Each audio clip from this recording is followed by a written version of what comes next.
with Sam Cedar. The destiny of America is always safer in the hands of the people than in the conference rooms of any elite. Sam Cedar. They are unanimous in their hate for me, and I welcome their hatred. We must guard against the acquisition of unwarranted influence, whether sought or unsought, by the military-industrial complex. The Majority Report with Sam Cedar. Ever get the feeling you've been cheated?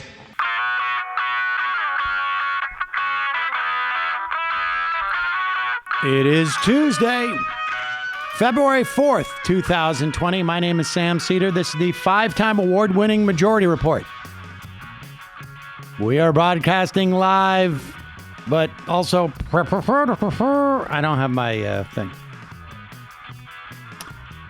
It is a special edition of the Majority Report. Everything's all messed up, folks. Thank you. Tonight, we will do live coverage of the State of the Union address. I anticipate about 4 people listening to the program, watching the program, and during the program. As it's going to be painful. I suggest you take out liquor, or, of course, only in those places where drugs are legal. Like Brooklyn? Here. Or decriminalized, or just where there's not a tremendous amount of... I would just like to say that I learned my lesson. Psych! And I would start early with the hopes that you'll be able to pass out halfway through the speech. For the rest of you, we will be here talking about what happened last night in Iowa, what we anticipate happening next week in New Hampshire, and beyond. Also, what's going on with impeachment. Tomorrow will be the final vote. All this and more on today's Majority Report. Do we have that Manchin clip? We should also get that Manchin clip. I just don't see it on the list. Late entry. Welcome, ladies and gentlemen. Obviously, a long night last night. Particularly for myself, I did not get home until about 3. So that was fun. We will actually talk a little bit about that exchange because it had to do with, in a fairly direct way, what I think we witnessed yesterday in Iowa. The long and short of it is that the Iowa caucus was a crap show. There was a little bit more complication to the balloting this time around. And Nomi Konst, who was on the program last night, was explaining a little bit of what it was. And essentially, there was never any assessment of who was showing up in that first round. As you know, there are 2 rounds of votes in the caucus. And the second one is called the realignment, or the final vote, sometimes they say. And so what happens is everybody comes in, they vote on the first round, and they vote by actually moving to a section of the room. And if there is a section of the room representative of a candidate, and there were, just as a reminder, last night, 1, 2, 3, 4, 5, 6, 7, 8, 9, 10, 11, 12, 13, 14 candidates if you include uncommitted and other. So maybe there were some write-ins. But we had people like not just Yang and Steyer, but we also had Tulsi Gabbard. We had Michael Bloomberg. We had Michael Bennett. We had Deval Patrick. Yes, still in the race. Oh, wow. Delaney, even though he had left the race, he managed to pull in 0 votes. I don't know why they would include him, but I guess he was still on the ballot or had qualified in some fashion. But nevertheless, in the past, there has been no indication of what the change was between the first round of voting and the realignment. And people were not clear as to like how many people walked away. I mean, this is theoretically on some level, the point of the caucus, right? Is to get a sense of not just who everybody's first pick is, but who their second pick is. But if you don't know who their first pick was, you can't tell who their second pick was. Does that make sense? It just added some transparency to make sure that things were up and up. Now, I personally think that the caucuses, and I've believed this for a long time, I think they're undemocratic insofar as the bar to entry is just higher than I would like. I also think, though, there is some, I don't know, nostalgic value to like having people try and persuade each other, et cetera, et cetera. I guess maybe because it's in a room, because it's in a gym, it becomes more romantic in some way, as opposed to like people doing that in the run up to a primary with their neighbor. But this is more like, a town meeting. And I guess there's some value in that maybe. And there is some interesting value in the fact that we know the difference between the first vote and the final vote.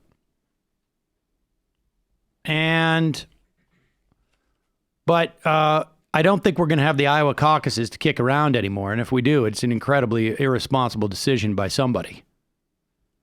And apparently what happened was not necessarily because of, it seems to me, however they were doing this before in terms of tallying up what the final results were, there's no reason why you can't have two columns of a piece of paper. And we've seen these columns of a piece of paper because they actually fill them out and just, report to them by phone or whatever the thing was. But for whatever reason, they brought in an app this time. They paid $60,000 or $70,000 to the app. It was a piece of garbage and it failed monumentally. And the implications of that are you could divide up into two buckets, if you will. The first bucket is it has implications on the race. Insofar as, and we had multiple people tell us this yesterday, delegate-wise, there's not a lot of delegates at stake.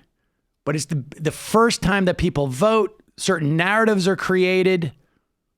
It impacts fundraising, et cetera, going into New Hampshire. The other sort of bucket of issues that come out of this is, how did they screw this up so badly? You can go back to 2020 and you can see the year 2000, and you could see we really need to get our voting situations, sort of standardized and get it together. Now, we can't necessarily do that on a national level without having the Republicans sign off to it. There's been times since 2000 where Democrats have controlled everything. They didn't do it then. But you would think, at least within the context of the Democratic Party, maybe we would see some value in this. Particularly 2016, there was a certain amount of concern about the integrity of the vote. And part of the reason why I think that we are stuck in this situation, let's address the second part first, right? This is the meta narrative story from last night. There's obviously been a lot of sort of conspiracy theories that have been promulgated online because presumably, and maybe less so as we see the real results, Bernie Sanders was denied a victory speech. And certainly the implications of the Des Moines Register poll that would have come out showing Bernie Sanders ahead was also held back. Now, the people associated with the poll have nothing to do with the people associated with the app and with the Iowa Democratic Party. But nevertheless, I think the problem is, and this is, a dynamic that exists not just in the Democratic Party. It exists in private enterprise. It exists in social clubs, in churches. Air America. And in Air America. And this is, I will say this. When you have monumental incompetence that is a function of people self-dealing and of people who are simply pursuing a task where the pursuit of that task is secondary to enriching themselves, it certainly will create an atmosphere where people develop conspiracy theories because they can't imagine that those people don't share the same basic agenda where success is not job number one. Because a significant portion of our society is not like that. But there is a significant portion that is, and it just so happens that they tend, more often than not, to be successful in the context of our society because you are rewarded.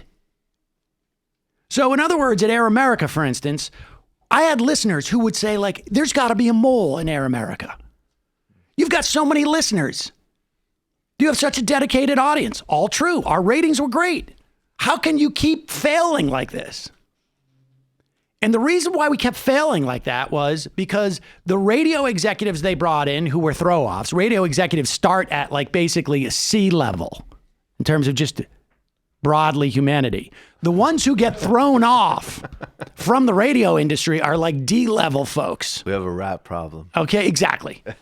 And they come into Air America, and instead of like saying, oh, we have access to some of the best political targeting technology to go and find our listeners and activate them to increase our ratings and et cetera, they say, my buddy works printing cards that he mails with a with a sweepstakes, and so we're going to go that route because a radio executive knows if he sends a contract to that dude, when this guy loses his job, that dude is going to hire him for something else. Years ago, I interviewed a guy who did an incubator, and one of his stories in his trajectory to get where he went was he got a job out of college, or he didn't go to college, at a billboard sales company. And to make a long story short, he found a brilliant way of making the whole process way more efficient, got fired.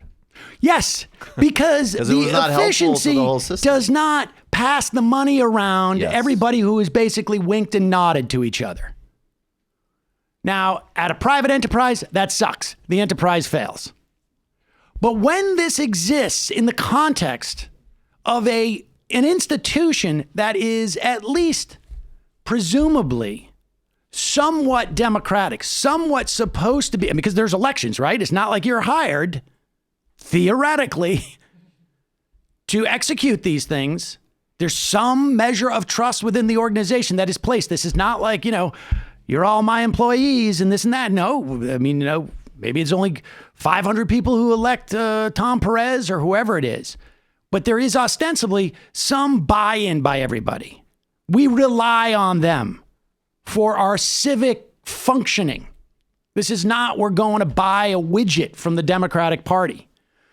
And when all of them who control the levers of this institution, their primary agenda is self-dealing, is enriching themselves without really providing any scrutiny to the competence level of those people they're doing. Because it's like, look, when I'm in a position where I have control of the dumb money, I pay you. And when you're in control of the dumb money, you pay me. Crisscross. And that's what happened last night. And last night, I ended up going to MSNBC, and sitting on the panel with me was David Plouffe. Now, does he work for Uber? Who does he like? Where's his job now? I think he is at Uber now. I'll double check. And incidentally, at the DNC in 2016, if you took a cab to the DNC, you needed to walk a half mile to get there. But if you took an Uber, you got dropped off at the front. Now, not only is that corrupt, but Uber itself is pretty bad stuff insofar as like attacking the fabric of our government and, our municipal governments, among other things. But apparently Plouffe sits on the board of more so Facebook and it's just to be clear, anyways. Of Acronym. Yes. And Acronym apparently acquired this company called Shadow. that's doing the technology. Now, here's the weird part. Shadow got a $60,000 contract to create this app for the Iowa Democrats. And I will tell you right now, with an app that I have, made by a guy who is completely dedicated to making the show a success, and the only reason why it exists, I paid some money to him. The idea of an app costing $60,000 for something that is that big of a deal is sort of stunning. So I suspect there's some other side deals that are like the app was thrown in for a reduced rate. Nevertheless, this is what's going on here. This thing was completely incompetently done. Last night at about 1:30 in the morning, Hayes turned to Pluff and asked him this question. There's been some reporting about the app at the center of this, which appears to have been developed by a company called Shadow that is associated with another firm called Acronym. David Pluff, I know you've worked with Acronym. I've seen some reporting in Huffington Post, and Lee Fong and others have sort of walked through the connections. I just want to ask you if you've had anything to do with this app, if you know about it, if you have any insight into this. I didn't know about it, so I'm helping Acronym. I'm a volunteer on their board. Pause it for 1 second. Now, Acronym, I want to make clear, exactly. Acronym is not a public service entity. I'm a volunteer on their board. Now, maybe he's working for free on their board. That's conceivable. It's but conceivable, very and it's hard. by the way, it's conceivable if he has something like equity.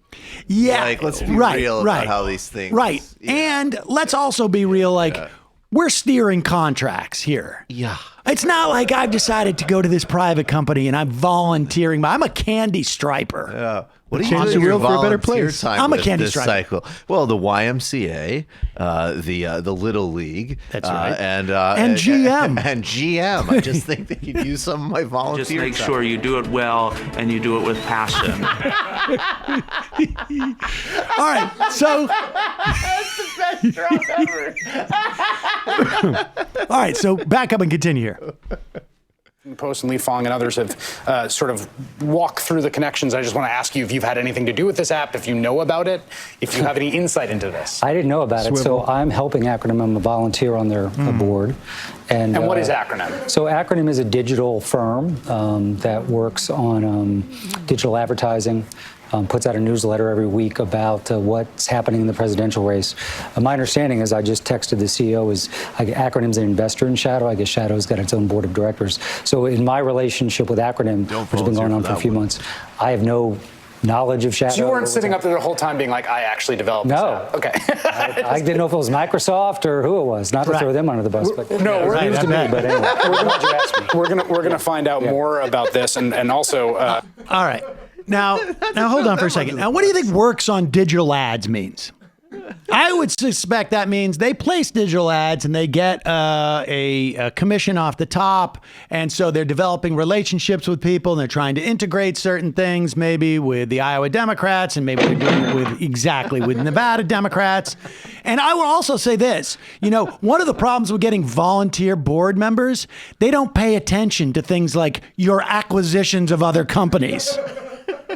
Because apparently he had no idea. No, I had no idea. What do you do on boards of companies? Oh, we have another company that's in charge of the Iowa caucus reporting. I didn't know that. I had no idea. Well, you get what you pay for. I'm volunteering, so you can't expect me to pay attention. I was too busy organizing the volleyball tournament for company well-being. Now, here is where it starts, like the plot thickens here, and why you're not going to get like the real story. Here, let's take a look at this. So we have on one hand, David Pluff. Crack at him? Wow. David Pluff is, well, I didn't quite take a direct shot. I helped with that question. Let's just say that. I can imagine. I'm looking forward to watching the chair swivel in this. But so Pluff is there, and this dynamic really upsets me because this self-dealing and whatnot is a problem. And it's not just a problem within the Democratic Party, although it is one that I think a lot of the anti-establishment energy. But when we talk about corruption broadly in our society, this is what we're talking about. This is what we're talking about with Hunter Biden. Mm-hmm. Hunter Biden didn't do anything illegal. He did not do anything illegal. But it is like He is there because of a relationship he has, and because whether Joe Biden responded to it or not, and I don't think he did, that is the way these things are played out. And Joe Biden cannot control Hunter Biden. He can only control Joe Biden. But he knew his son was there, and you know what? Sorry, Dad. The son is not responsible for the sins of the father, and the father's not responsible for the sins of the son. But the bottom line is, if your family member's working there, let's say like you're Ginny Thomas and you're working for a right wing, the Heritage Foundation, and the case comes in front of you at the Supreme Court, and you're Clarence Thomas, I expect you to sit down. I expect you to recuse yourself. Joe Biden should have recused himself. He didn't do it because it's the way things are done. And after a while, when things get done this way so much, things start to break down and you get a lot of incompetence and you get a lot of like bending of the rules and people suddenly don't care. And so after Pluff's comment, he changed it. He changed the story a little bit. Then I sort of took the opportunity to come back around on it. But the other meta story has to do with this app. And I think to a certain extent, part of what we're seeing, not just in the Democratic Party, across society, I mean, you've written about this years ago, is the failure of the institutions that we support and look to for just a basic level of competence to be corrupted. I mean, we're talking about a series of contracts. We have organizations that are tied to the Democratic Party that have subsidiaries here and that are paying off people here, and they're failing. They're failing at literally the one job that they had, which is count the votes. Yeah. And I think this plays into the narrative of some of those candidates who are talking about corruption, who are talking about, in broad strokes, the problem of our society where merit. And frankly, this hurts Biden, too, because that is part of the story there. It's not corruption in the sense that it's illegal, but it's a question of like this meritocracy that we're being sold. Yes. Where's the evidence of it? Well, why don't the institutions have to play by those rules? Why is it just everyone else who doesn't have an inside track? Why do they have to play by those rules, but nobody else? And David Plouffe wasn't terribly happy about that, I can tell you. He never broke a smile. But there was something, he was a little dead-eyed. And you should have said, and not to throw David Plouffe under the bus. Right. And it's not like I'm talking about that guy, because it's larger than David Plouffe. And it's also, all you got to do is watch. And I've had probably half a dozen people say to me, for some reason in the past, 3 weeks, I can't watch MSNBC anymore because it's all Republicans and it's all basically people who, it's on 11. And I think maybe some people have just been slow to pick up on it because now that we're getting closer to the actual Democratic primary, you start to see like, hey, wait a second. These people are not saying anything that's relevant to me as a Democrat. Right. But that's what's going on. And David Plouffe has been on that set. He has been glued to that set for, 72 hours, it feels like. And he's not talking. It's not saying anything else about the app. No one else is asking him a single question about it. No, nobody's getting into the structural problems of the Democratic Party, which is really incredibly self-dealing now, and that is why you're seeing this level of incompetence. Because when job number one becomes everybody gets paid, that's what we're going to make sure happens. Everybody gets paid. Then things like saying, hey, you know what? I got to be honest with you, Bill, Mary, you guys suck at making apps. And so we're not going to pay you. I'm sorry. I've worked with that organization before, and I don't want to, they're not good. Well, we've got a relationship with them, and actually we get some of the money. Once they do the app, then they do the advertising through us, and that's where we make a lot of our money.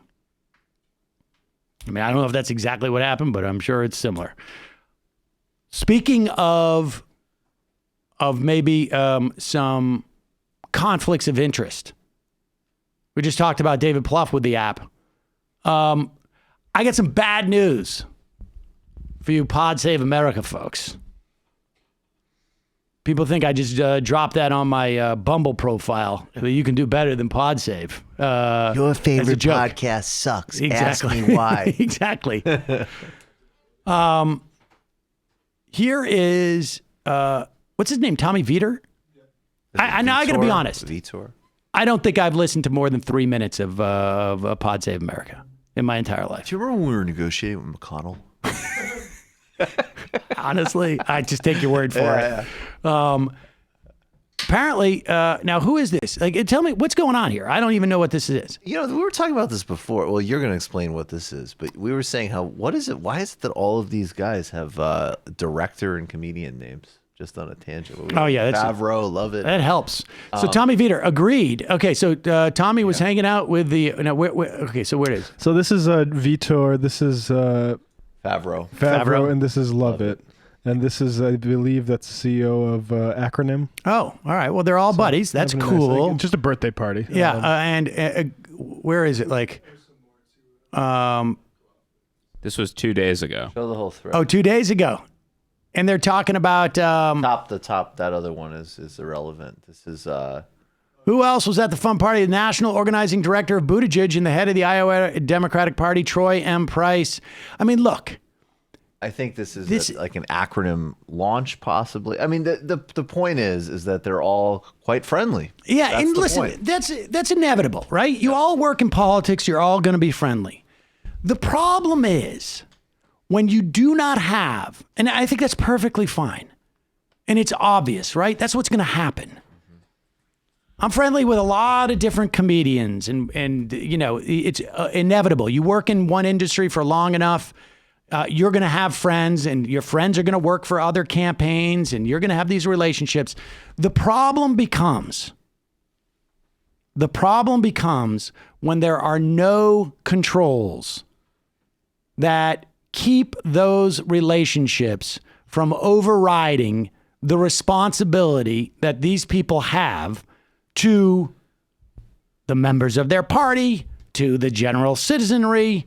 I mean, this is when the breakdown happens, when the rules, the ethics, the oversight. There is no oversight. There is no transparency of what goes on in the National Democratic Party.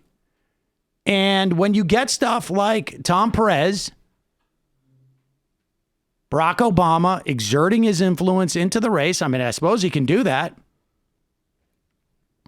But was it because Tom Perez was the best guy for the job, or was it because the Obama people wanted to have some control over this apparatus? And when they can't get somebody who's qualified for the job, they get somebody that will give them that control. And when they get that person who is going to give them the control, but not necessarily suited for that job, and I think Tom Perez, I've heard very good things of him at the Civil Liberties Division of the Department of Justice. But that doesn't mean that he's a good party organizer. Doesn't mean that he's a politician.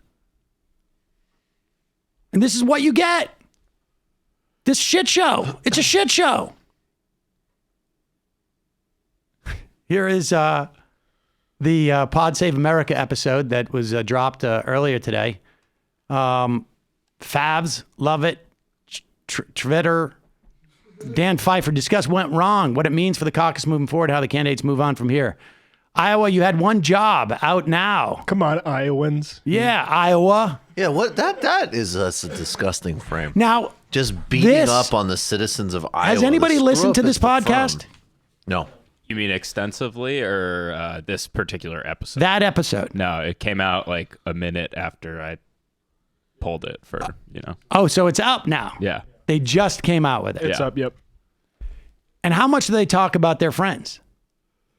It looks like, well, at least per the show notes, it's half. Pretty good show notes there. Yeah, per the show notes, it's half Iowa's caucus mishap. They don't link to any Intercept reporting in that. They link a lot of... They talk about acronym? I don't know if they mentioned... They mentioned the app mishap, but you can see... Sort of weird how the name acronym wouldn't come in there. Those are pretty extensive notes.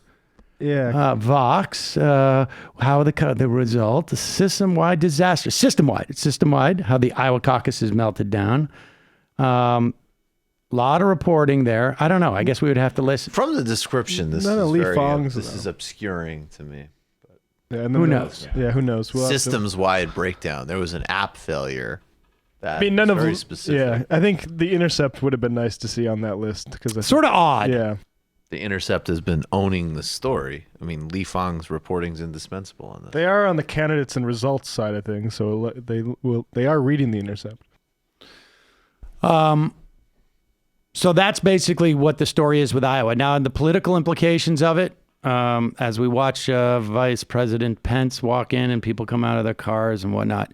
The political implications are this out of Iowa. Right. And here are the results. I mean, well, we don't really know the final results. All we know is about 60% of the results. Pete Buttigieg, at this point, has about 27% of the total delegates, the statewide delegates. Sanders, about 25%. Elizabeth Warren, 18%. Biden, about 15.5%. Klobuchar, about 12.5%. And then Yang has 1%. Now, that's 60%, so this really doesn't mean much. And if this was a normal night, we would mention it and then we just keep drinking. Right. Now, in the first round, you had Sanders with 25% or 24% of the vote, Buttigieg with 21%, Warren with almost 19%, Biden with about 14.5%, Klobuchar with 12.7%. So a little bit different. Buttigieg was a lot of people's second choice. Sanders was some people's second choice. Warren was some people's second choice. And they mostly came, it appears, from Biden. Biden and Klobuchar, and Biden and, Yang, I guess, and Steyer is where Buttigieg picked up some of his support in terms of those things. But here's the long and short of it. Buttigieg helped himself. He surprised a lot of people. The final Des Moines Register poll, which we saw after the fact, of course, showed Buttigieg around, I think it was third. Warren second. Biden fourth. So Buttigieg did well. Sanders obviously did well. He may end up being the actual winner. He did not outperform his polls, which is a red flag for me. There's a lot of different, arguments that you can make as to why that's the case. It's conceivable that in Iowa there is a diminishing returns for how many times you knock on people's doors. We saw that with Dean. I don't know if that's the case or not. It could be because Sanders was stuck in the Senate, and Pete Buttigieg apparently in the last 10 days in Iowa was all over the place, and he had the whole place to himself and spent an unbelievable amount of money. I also wonder too, and you would have a better sense maybe just going through these, but obviously Obama did it in 2008 in Iowa. But I'm just wondering if you're trying to convince new people to go into the process, and there's a lot of obvious barriers, including, as we should talk about more, really practical ones like voting's inconvenient and frankly, or if you have discriminatory any type of disability or challenge, physical challenge, work, children. I mean, there's so many barriers to it, and I just have to think, like, it's one thing in New Hampshire, Nevada, or California to say, okay, you know what? You've convinced me of the importance of this. I'm going to figure out a way of waiting in line a bit and casting a vote. Iowa, you have to go through that, and then it's like you got to go to a gym. Nevada is a caucus as well. Nevada is a caucus. But I mean that just struck me watching.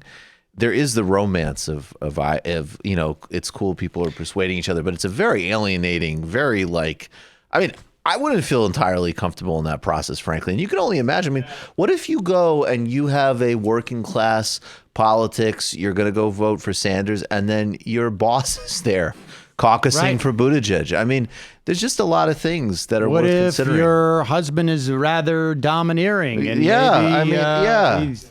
who knows? Yeah. Maybe your mom is there, and she doesn't want to get. Who knows?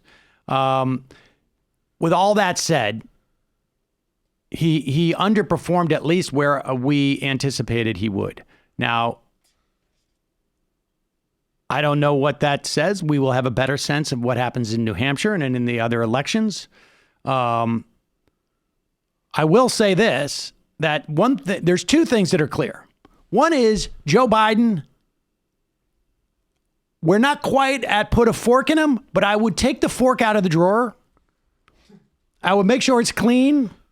I would put it in your hand, and I would get ready to put that fork in him.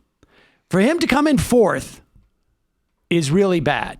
For him to come in fifth, forget it. And you can hear all the people say, like, well, it's muted because everybody who's going to give him that money to those PACs, those super PACs, they know what he got there.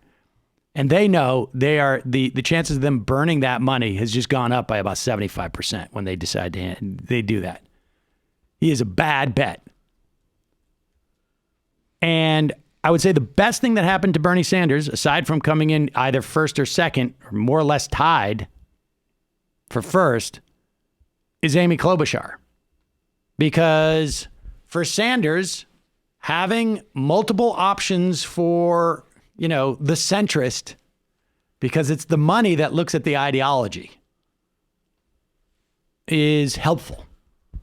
So we will know more after New Hampshire. It's fascinating. Klobuchar, if she did come in fifth, she may have dropped out if it was announced last night. She may have been stuck there, but she was smart enough to come out and say, like, I'm going to claim victory and get some momentum and make it look like I did something. That was a smart move. So New Hampshire will tell us a lot, but I don't think Pete Buttigieg, I'm sorry, I just do not think he is going to have the durability to make it. At one point, I think he's got the liabilities that we talk about. He's also got the liabilities. Wasn't there do we have that? Wasn't there some type of like exchange with a caucus goer with Buttigieg? Oh, yeah. It's ugly, but very it's ugly. a reality in the context of America. I mean, we are not past the time, ladies and gentlemen, where the right has accepted the notion of gay marriage, never mind being gay. It's just that the Republican Party has decided they're not going to go out of their way to make it a major public bludgeon. But check this out. This is a Democrat. Yeah. Who is going in to caucus for Pete Buttigieg. Already has. You'll see. Watch what happens here. This is amazing. So are you saying that he has a same-sex partner? He? Yes. Yes. Are you kidding? Yeah, he's married to him, yes. We need to find out if that's serious. Well, then I don't want anybody like that in the White House. So can I have my card back? I don't know. He signed it. We could go ask. I never knew that. Well, so the whole point of it is, though, he's a human being, right? Just like you and me, and should it really matter? She tries. That's what. Well, he better read the Bible. He does, and he says that God doesn't choose a political party because. Why does it say in the Bible that a man should marry a woman then? Well, I totally respect your viewpoint on this. I so totally do. But I think that we were not around. How come this has never been brought out before? It's common knowledge. I never heard it.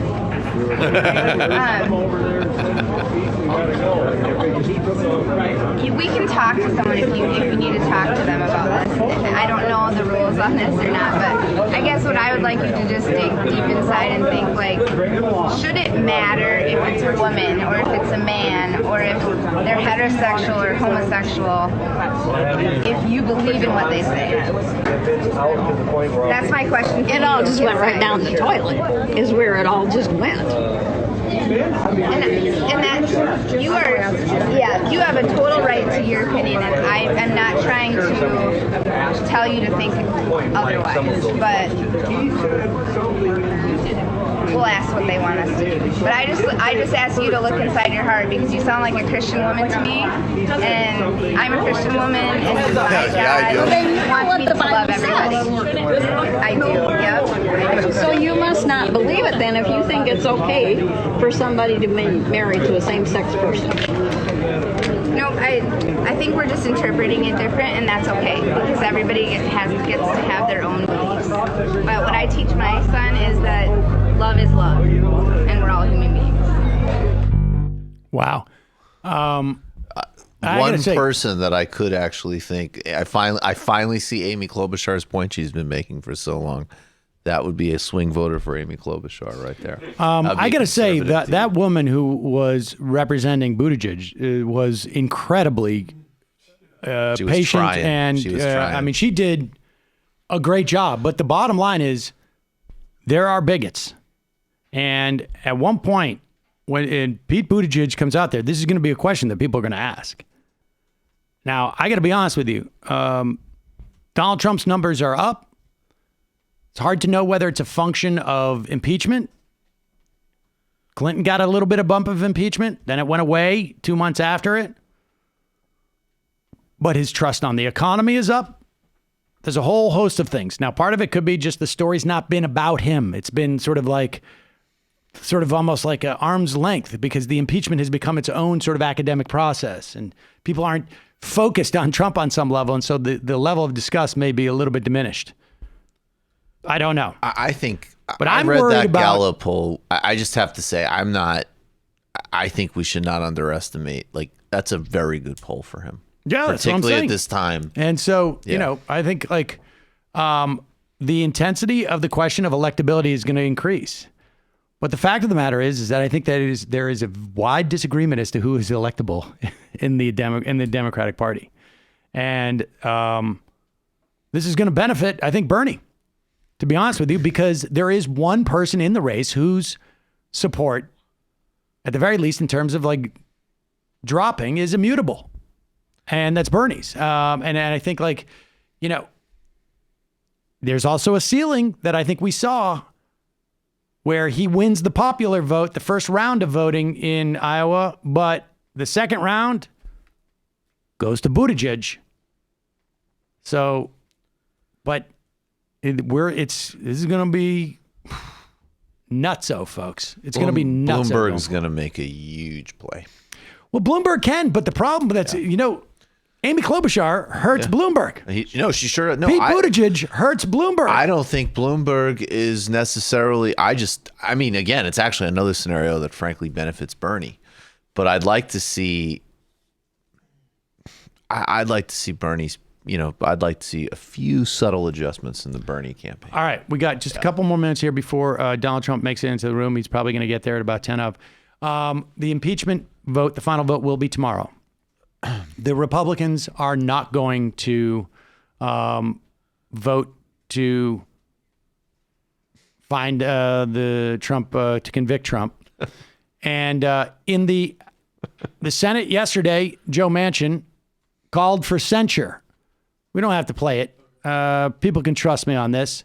He's calling for censure. No president has ever been censured, I think, in the history of the country. Censure is basically saying, like, you did bad, but we're not going to remove you from office because, we're just not going to. I think Manchin is setting up his vote to not impeach the president or convict the president. And he's going to come back to the people in West Virginia and say, I wanted to censure him. But, there we go. Here's the president of the United States. Here he comes. All right, I guess we got to look at this. Do we?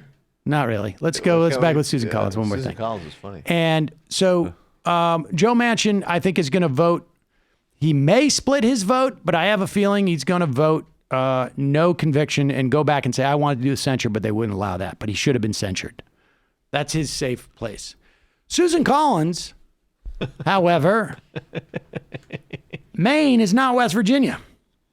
I believe Donald Trump's positive negative rating there is -6, I believe, off the top of my head. Maybe it's a little bit less. But people are mad at Susan Collins about Kavanaugh.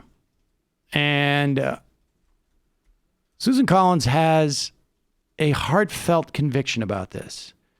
Because if Donald Trump was like willy-nilly, it's almost impossible to say this, willy-nilly going out there saying that like he had no contrition whatsoever. I was unremorseful for instance. Yeah, exactly.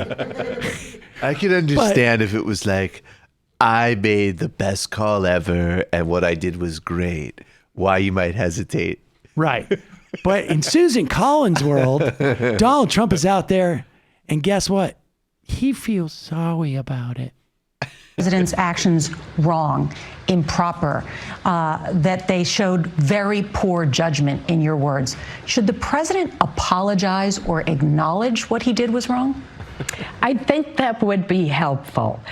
President Clinton did that in 1999. It took him a while, but finally he did apologize for his actions. Are you confident that the president won't seek foreign assistance again? I believe that the president has learned from this case. What do you believe the president has learned? The president has been impeached. That's a pretty big lesson. I'm voting to acquit because I do not believe that the behavior alleged reaches the high bar in the Constitution for overturning an election and removing a duly elected president. But the president says... Pause it. And if I say duly elected as opposed to elected or overturning the will of the people, then magic happens. She feels bad. May I do what Bill Clinton would do? It's just like, that was the best line in a sexual harassment deposition that ever happened. People loved it. They said I got the best intern blowjob that ever happened. Everyone said so. And by the way, it was a very popular move because a lot of people thought I couldn't do it, but I found the chubby girl to do it with, and everybody gave me all the credit. And I will say this, to be fair, Bill Clinton never, ever, ever had oral sex again. He learned his lesson after the impeachment, and he never, ever did it again. She's totally right. Whoa, go on a pedophile plane? Certainly not. I am chasing because I was impeached. She's totally right. I learned that I got impeached for a perfect phone call. 53% of Maine voters said Trump is guilty of abusing the power of his office for his personal benefit by withholding military aid. This is a poll by the Garin Hart Yang Research Group. I don't know. 40% of Maine voters, however, said that Trump is not guilty of abusing power. An additional 7% said they're not sure. So, I mean, if she gets lucky, she'll convince those 7%, and then she'll just be down by 6 percentage points, as opposed to the 13 she's down by now. They're bringing in more of the... is there any more to this that was worth watching or no? No, I don't think so. I think he doesn't feel happy. As you know, the president's a very introspective person. He's very thoughtful. Unbelievable. All right. Well, if we've got a minute here, let's just do this. Here is Pete Buttigieg. And I think one thing that Pete Buttigieg sort of blew here was that he... Oh, should we play this one instead? Yeah, this is better. I mean, everybody knows that Pete Buttigieg got out there and he was like, I won. Yeah, spoiler alert, Pete's a rat. And then later he said, well, I didn't technically win, but maybe I did. I mean, I won with 60% of the vote in. What if they stopped counting? Then I won. It's like... it's going to rain later in the baseball game, and if it does, and it's rained out, and I'm ahead, and we played more than 3 innings, I win. So, meanwhile, speaking of sporting events, Donald Trump held a party at Mar-a-Lago for the Super Bowl. Sure did. And apparently, there's nothing better than having a party at your place for the Super Bowl and snorting Adderall beforehand. And here's Donald Trump caught on camera. Honestly, when I first saw this, I thought it was Anthony Adamrick from The President Show doing like a fake video. And he was just in the distance because it's sort of, it's an iPhone and it's sort of all pixelated. But this is pretty nuts.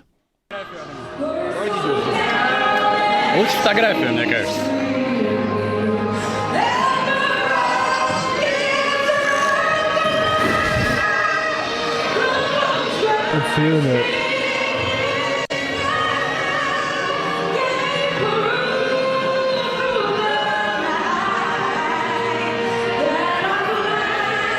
He's about to sit down. Oh, there you go. That's it. He could not make it through halfway through the Star Spangled Banner without doing the orchestra, like leading the orchestra. And then he's going like, hey, I see you.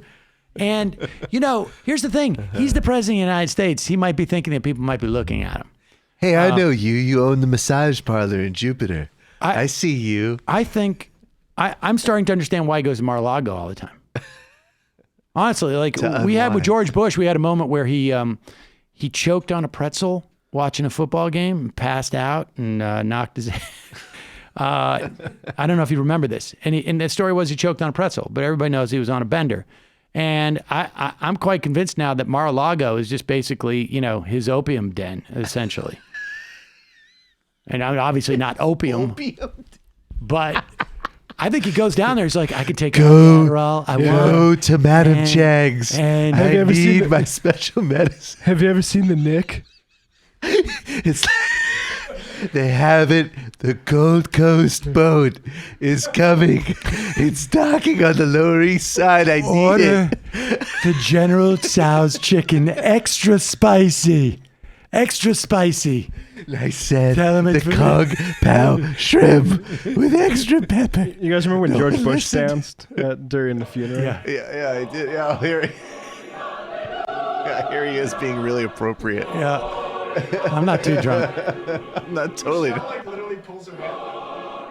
No, Michelle likes him. Yeah, don't do that. Michelle's like, oh, you're a little drunk. Okay, take it easy, George. Take it easy. I'm going to hold your arm here. Yep. Is that a funeral? Yes, that was. Remember the Dallas police slaying? Oh yeah. Yeah. Obama was like, I thought I was the one trying to suppress joy. Jesus.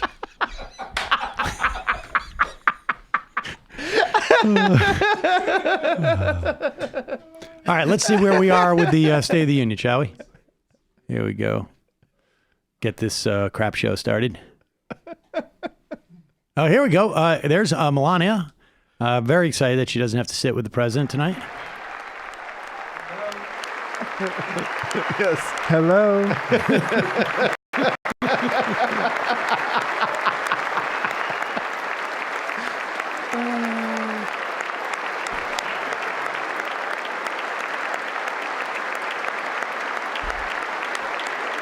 All right, should I save the soundboard? Because I'm getting a little bit of juice in it right now, so maybe I can... It's working, and it's very exciting. Oh, folks. Start drinking. Here's our drinking game for the evening. Drink, and then drink. That's the game. It's not a game, folks. It is not a game, honestly. This is not... Everyone knows that. The president's cabinet. Oh, Jesus. Oh, whatever. I think what she meant to say was the president's acting cabinet.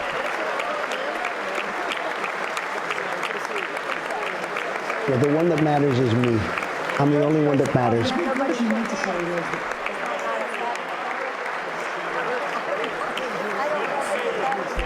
It's just about me. Hey, hi. We arrested a lot of immigrants today. Yeah, I'm destroying the Constitution.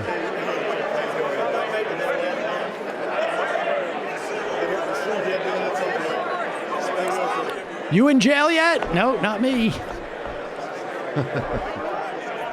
There's Ben Carson coming down, completely bewildered. Like, did somebody send me to the opium den? Is that Betsy DeVos? Couldn't let anything. I believe so. Lynn Chow, maybe. I think that's Betsy DeVos. Yes, I think so. All the senators have to ask who you are because they're all acting heads of departments, most of them. Couldn't let anything go by. I had to get revenge. Jesus. 2016, we had no idea. Wait, did Stephen Those Miller are the- come by there? those are the ages, man. You see people's feedback loops interrupted. Yeah, you do. There we go.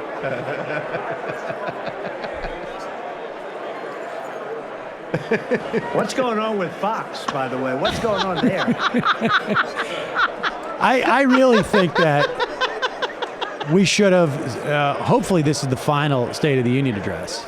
Of American history? Of God willing, yes. But what we should have probably done is should have created our own. Just completely edited like a 30-minute speech. The state of the majority? Yeah, but with his voice. And just sort of recreated it. Somebody's going to have to explain the whole Fox deal to me. All right, so let's take a guess here. What kind of State of the Union is he going to do? Is he going to mention impeachment? Is he going to mention Iowa? Or is it going to be the very gracious one that we're all going to find horribly boring? It's going to be somewhere in the middle. There definitely will be, because Republicans are very excited about this one. And, there's going to be some, the same people that want to organize Iowa the same people that want to control your health care can't organize a caucus. There are going to be lines like that for sure. I think it's going to be. I think it's going to be completely gracious and boring. And Wow. he's going to introduce. That is the way he usually does it. He's going to introduce some policies that are going to be. We're going to save Medicaid by cutting it 25%. Totally. I do think. But I don't think there's going to be any mention of Iowa. I don't agree. I think there's going to be mention of competence and how that implicates all of socialism. I think you're going to see that. We'll see. But I don't think there will be. I mean, I would love if he got up there and said, I think you thought you could impeach me. Now, here's the question. But I don't think the Great American Comeback is what I'm hearing. The Great American Comeback. Nice. Comeback kid. Here's what I'll also say. I am going to bet $5. If anybody wants to take it quickly, that he gives a shout out to Rush Limbaugh. Limbaugh's there.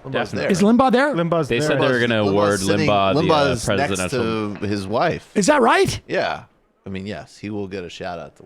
Oh, God darn it. I should have made this bet yesterday. I would have made $5. The President of the United States. Boo. It's a great comeback. In many respects, America's like a predator game show. Look at that. Look at that. Just like Putin wanted. Hey, how you doing? I can't believe it. I'm almost done. Almost done, she's thinking. Please don't win re-election. Please don't win re-election. Time for the divorce. Time for the divorce. How did they get that Tom Barrack to introduce him? That's for the second term when he starts getting rich friends. I'm bringing everybody back. Humiliation. Everybody back. I'm so high. What if he gets up there and just says, like, Adderall, the best? Anyways. Good morning, Patriots. Good morning, Rebels. Do you increase that? I increased it. I was going to say. He's probably there. Don't you think Brandon Straka is there? Straka's got pride of place right by Ivanka. Everybody walk away. Everybody. I know I can trust Ivanka with him. I'm going to have to fill my cup. Are you not drinking any alcohol? No, just a green tea. Why? Well, let's see how long that goes, because I haven't had any need. As soon as this guy starts talking, God, I'll have a drink, be right believe back. me. Just so that, for full disclosure, folks, I'm having a Paloma derivation. What is that? Well, Paloma, a legit Paloma is tequila and grapefruit juice and some soda water. That's a nice drink. It's a nice drink. I'm just going. I couldn't find any of the. I'm getting like one of those like essence of grapefruit soda waters. It's mostly tequila.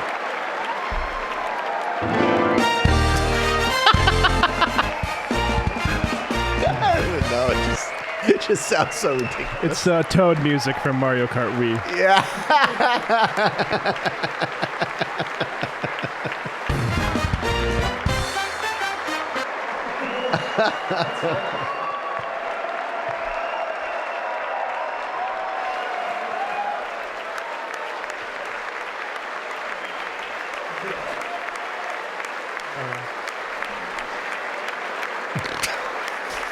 You like me almost as much as the Nationals fans. Yeah, he's sitting next to.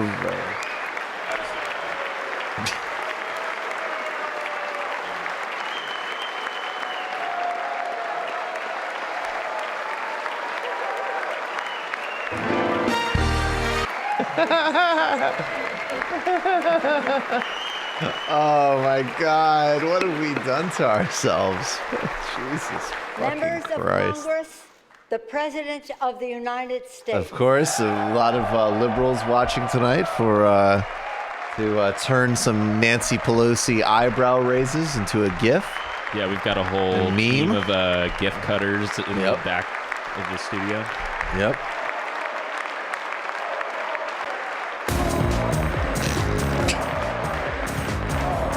Demonetized. Oh, they're doing 4 more years. I gotta say that I haven't said anything about Rush Limbaugh and his imminent death, and Thank you very much. I'm still contemplating about it.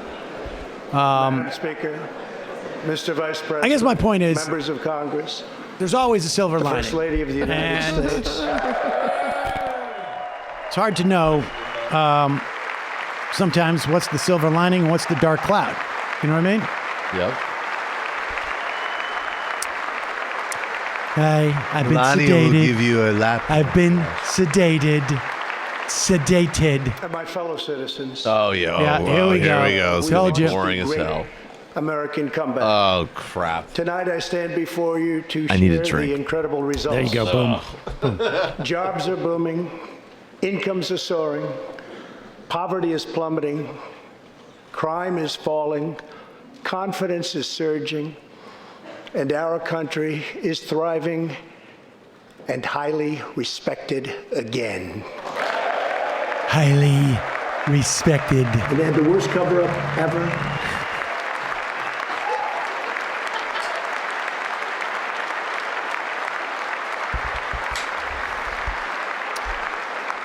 Let's see. It's time for me America's to. enemies are on the run. They're running. America's fortunes are on the rise. And America's MFer, I future want more iced is tea. blazing bright. The years of economic decay are over. Say, baby, put down that pipe and get my pipe up. So I haven't known him that long at all, but I forgot that one. The days of our country being used, taken advantage of, and even scorned by other nations are long behind us. Closer, but no. Gone too are the broken promises, jobless recoveries, tired platitudes, and constant excuses for the depletion of American wealth, power, and prestige. In just 3 short years, we have shattered heavily the medicated. mentality of Heavily medicated. American decline, and we have rejected the downsizing of Americans' destiny. We have totally rejected the downsizing. Can I have upper? Totally Moving forward rejected at a the pace downside. That was Can I have uppers during the unimaginable just Super a short Bowl? time ago, and we are never, ever going back. Ask the moms. Never going back. Never. Even if I lose. Oh, God. I am thrilled to report to you tonight that our economy is the best it has ever been. Our military is completely rebuilt, with its power being unmatched anywhere in the world, and it's not even close. Our borders are secure. Our families are flourishing. Our values are renewed. Our pride is restored. And for all of these reasons, I say to the people of our great country and to the members of Congress, the state of our union is stronger than ever before. Oh, yeah, come on, man.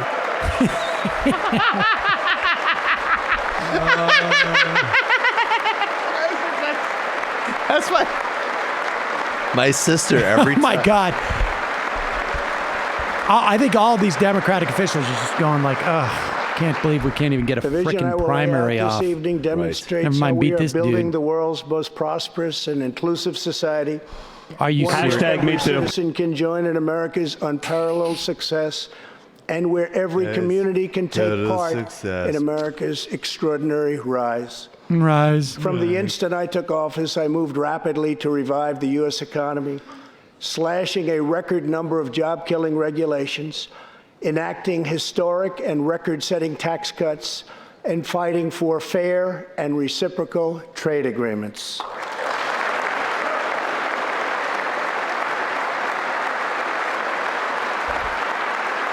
Oh, my God.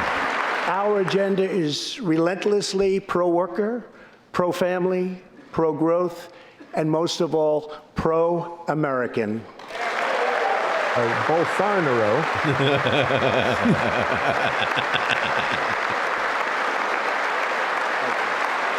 I told you it was going to be a boring one. Yeah, no, I agree. I think there might be. I'm going to run out of drops. There might be some shot about the Iowa caucuses, but. Thank you.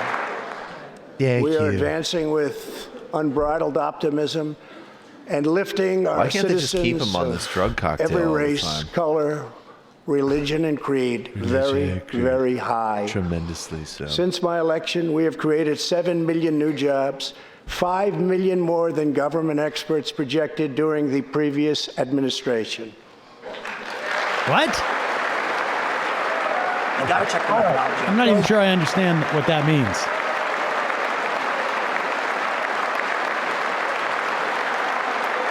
The unemployment rate is the lowest in over half a century. And very incredibly, the average unemployment rate under my administration is lower than any administration in the history of our country.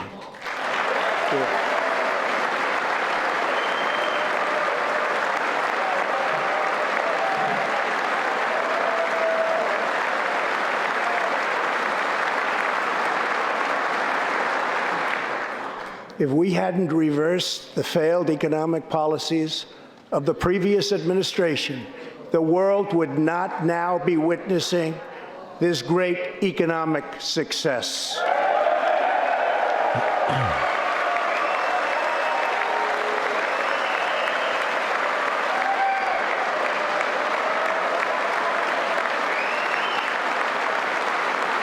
The unemployment rate for African Americans, Hispanic Americans, and Asian Americans has reached the lowest levels in history.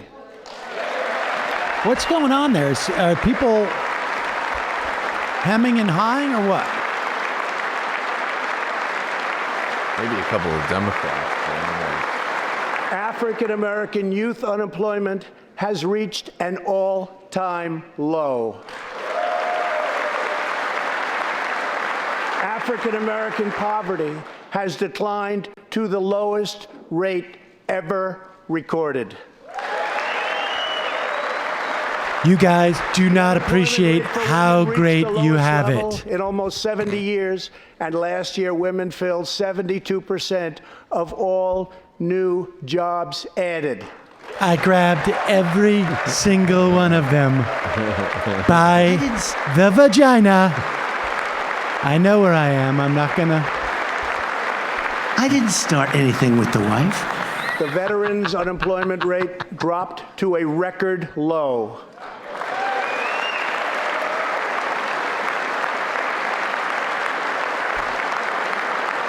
The unemployment rate for disabled Americans has reached an all-time low.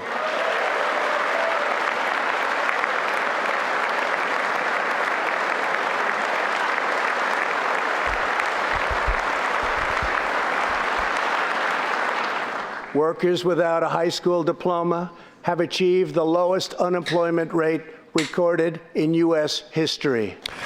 And we did that by making sure enough died from opioid overdose so that there was more competition in the labor department and the A labor record number of market. young Americans are now employed. Under the last administration, more than 10 million people were added to the food stamp rolls. Under my administration, 7 million Americans have come off food stamps and 10 million people have been lifted off of welfare. Trying to increase poverty and Republicans human suffering. roar. You could hear some Democrats. You could hear some, yeah, there was something on that. Louis Gohmert. That's so fantastic. We've thrown a lot of people up. Yeah, sorry. That's Purdue, Sonny Purdue, scumbag ag secretary in charge of that. It's one of the great Fox and evil Friends things. tomorrow morning. Nancy In 8 Pelosi years didn't under the even last applaud administration, for over lower 300,000 employment working rate. age I guess they want people on dropped food out stamps. of the workforce. In just 3 years of my administration, 3.5 million people, working age people, have joined the workforce. He's going to be hard to beat, folks. You got to start realizing, like, he's a freak and a weirdo and everything, but this is Since going to my be a election, normal the net election in worth some of the ways. bottom half of wage earners has increased by 47%, 3 times faster than the increase for the top 1%. Oh, he's dealing with the top. yeah? Yep, there he goes. There you go. I'm worried about Bernie. After decades of I'm worried flat about and Bernie. falling incomes, wages are rising fast, and wonderfully, they are rising fastest for low-income workers There you go. who have seen a 16% pay increase since my election. Here's the thing, folks. Every single thing he has done tonight is something he cannot do in a debate. That's right. And that's why they use this speech, because this is going to be the only time you're going to hear this. Occasionally in his This speeches, he'll is come up with a something he can remember. blue-collar boom. People got to start really getting serious about how hard it's going to be to beat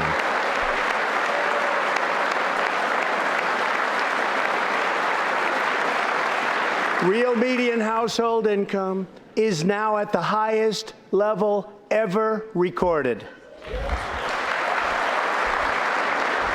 Since my election, U.S. stock markets have soared 70%, adding more than $12 trillion to our nation's wealth, transcending anything anyone Well, to be believed fair, was 20% possible. of our This is a nation's wealth. record. It is something that every country in the world is looking up to. They admire.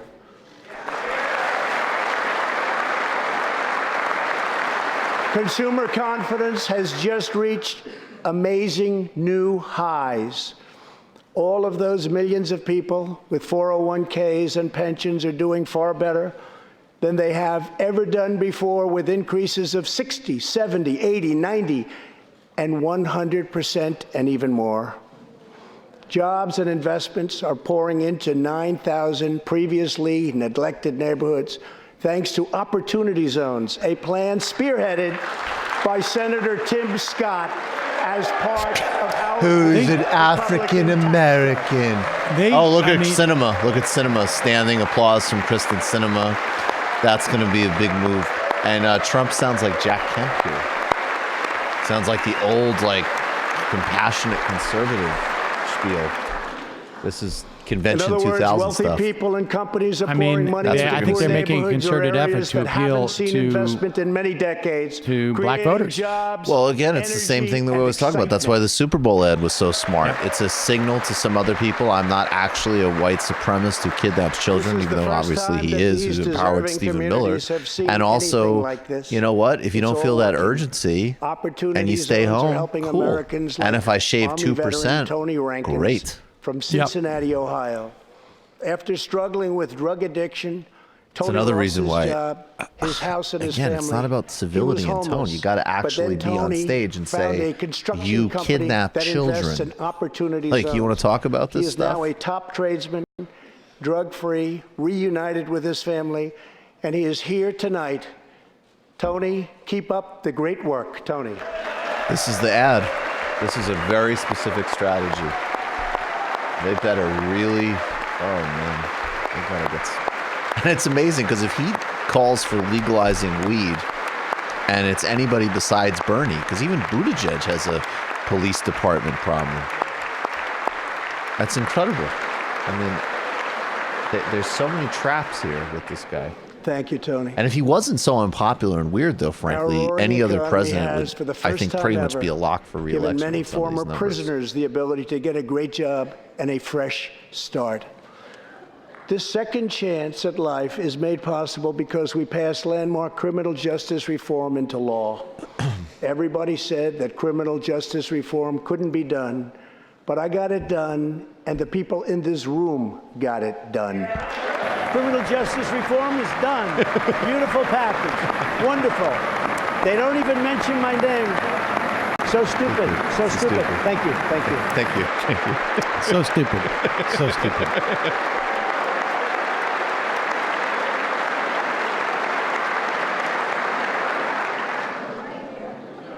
Thanks to our bold regulatory reduction campaign, the United States has become the #1 producer of oil and natural gas anywhere in the world, by far. We are going to burn up the planet. We're going to do it faster and better. With the tremendous progress we have made over the past 3 years, America is now energy independent, and energy jobs, like so many other elements of our country, are at a record high. Folks, hit the subscribe button right down there. Right down there on your the corner of your screen. We are doing numbers that no one would have thought possible just 3 years ago. Likewise, we are restoring our nation's manufacturing might, even though predictions were, as you all know, that this could never, ever be done. After losing 60,000 factories under the previous 2 administrations, America has now gained 12,000 new factories under my administration, with thousands upon thousands of plants. The other and day, factories Donald being Trump planned said that or being built. Ivanka herself was responsible for creating 15 million new jobs. Chinese sweatshops? Well, he didn't get specific because there's not been 15 million new jobs under his administration. I'm close. Companies are not leaving. 10 They are million coming back children to the USA. in Vietnamese factories making polyester. The fact is that everybody wants to be where the action is, and the United States of America is indeed the place where the action is. America, where the action is. I didn't start anything with the One of the wife. biggest promises I made to the American people was to replace the disastrous NAFTA trade deal. There you go. Good job, Pelosi. Yep. In fact, unfair trade is perhaps the single biggest reason that I decided to run for president. Following NAFTA's adoption, our nation lost 1 in 4 manufacturing jobs. Many politicians came and went, pledging to change or replace NAFTA, only to do so, and then absolutely nothing happened. But unlike so many who came before me, I keep my promises. We did our job. There you go. So smart to give him that win.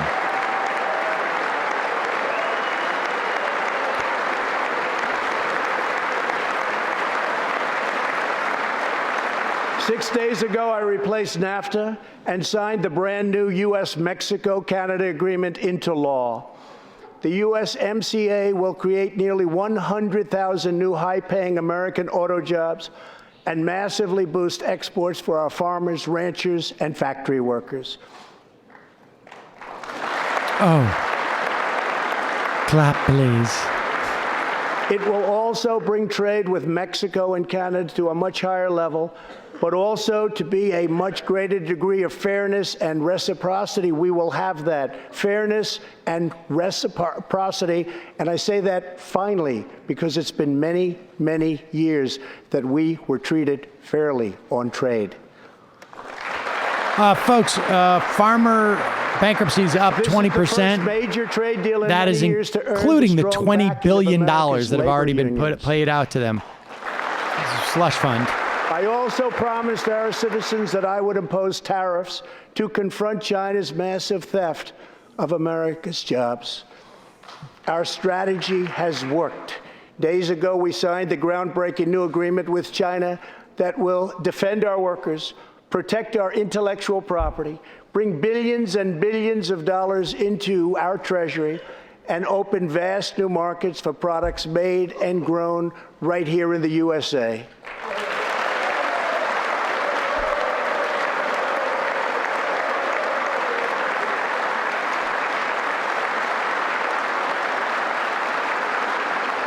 For decades, China has taken advantage of the United States. Now we have changed that. But at the same time, we have perhaps the best relationship we've ever had with China, including with President Xi. They respect what we've done because, quite frankly, they could never and he really had the most believe tremendous that they cake, were and I able said, to I'm get going to away bomb them. with what they were And he doing understood. year after year, decade after decade, without someone in our country stepping up and saying, that's enough. Brendan.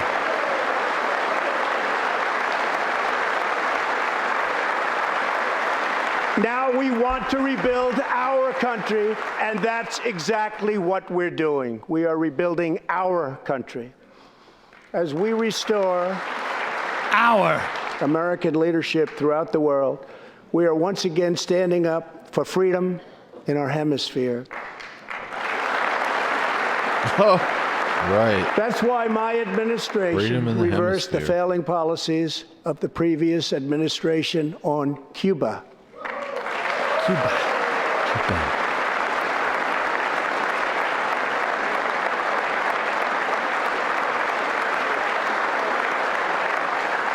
We are supporting the hopes of Cubans, Nicaraguans, and Venezuelans to restore democracy. The United States is leading a 59-nation diplomatic coalition against the socialist dictator of Venezuela, Nicolas Maduro. Socialist dictator. This is going to come at Bernie soon. You know, though, the other night, Chris Matthews said, like, you heard what he said about Maduro? Yeah. Nobody gives a shit. Well, Chris Matthews, you know, I met a dock worker in 1971. We had a coffee. And he loved Ed Muskie, and he also, people don't like to hear this, but he loved Franco. And he liked both of them. That guy wouldn't vote for Bernie. And I hope people are listening. Who carries with My him the imaginary hopes, friend dreams, wouldn't and vote for Bernie. aspirations of all Venezuelans. My imaginary Joining us friend in the who gallery died 5 is years the ago. True and legitimate He's president like, of even Venezuela, my imaginary friend is Juan dead. Guaido. He was 65 in Mr. 1971. Please take this message back. Juan Guaido. Who are they talking to? Juan Guaido. Juan Guaido. Is that Guaido, really? That's Guaido. Oh, jeez. That's Pete Guaido. Thanks, man. Thank you. This is super solid that I spent all the other stuff you gave me on Coke. So it's cool that I'm jumping here. over the fence and not making it. Thanks, bro. I know the rest of the money went to Coke. Thank you, Mr. President. Oh, Great honor. shut Thank the you very fuck much. up. Wait, are you calling him Mr. Please President? take this message back that all Americans are united with the Venezuelan people in their As far as I can tell, nobody in Venezuela considers him the president. Pretty much Can you nobody. imagine? Can you imagine? Can you imagine if Hillary Clinton went down to Venezuela and was feted as the president of the United States? It's just, it wouldn't even, I mean, I'm trying to, I guess it would be Pelosi, but at a lower rank. I mean, yeah, it would be, we all know what it would be. It would be, I mean, that was the thing. In the interview with Lula, he made all the, Socialism you know, the points about destroys U.S. nations, interference, but there was this but always gap of remember, like, freedom this guy is just saying he's unifies the president. soul. How does that work? Right. To safeguard American liberty, we have invested a record-breaking $2.2 trillion in the United States military.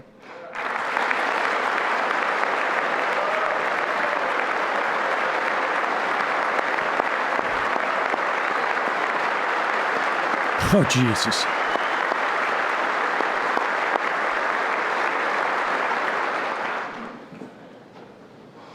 We have purchased the finest planes, missiles, rockets, ships, and every other form of military equipment, and it's all made right here in the USA.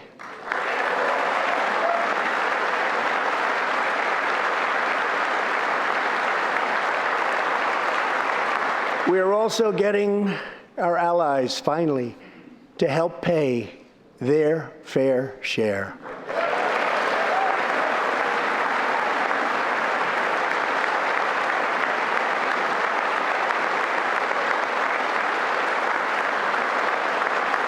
I have raised contributions from other NATO members by more than $400 billion, and the number of allies meeting their minimum obligations has more than doubled. And just weeks ago, for the first time since President Truman established the Air Force, more than 70 years earlier, we created a brand new branch of the United States Armed Space Forces. Force. It's called the Space Force. Finally, it gets exciting. Space Force. Oh, the Space Force, another thing the Democrats gave him. In the gallery tonight, we have a young gentleman, and what he wants so badly, 13 years old, Ian Lawnfay. He's an 8th grader from Arizona. Ian, please stand up. Ian has always dreamed of going to space. He was the first in his class and among the youngest at an aviation academy. He aspires to go to the Air Force Academy, and then he has his eye on the Space Force. Space Force. As Ian says, most people look up at space. I want to look down on the world.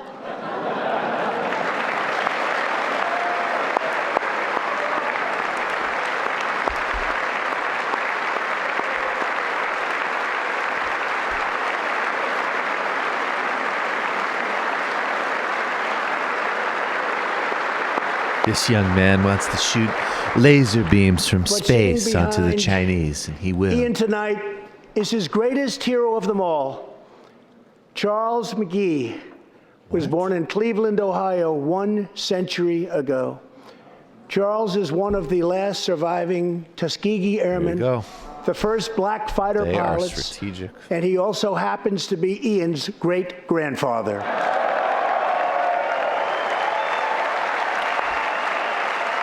They know how to do this. He's 100 years old? That's pretty good. Yeah, he looks good.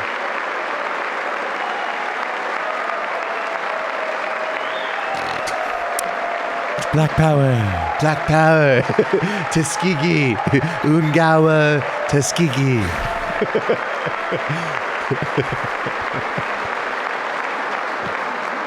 I knew Jim Brown. Incredible story.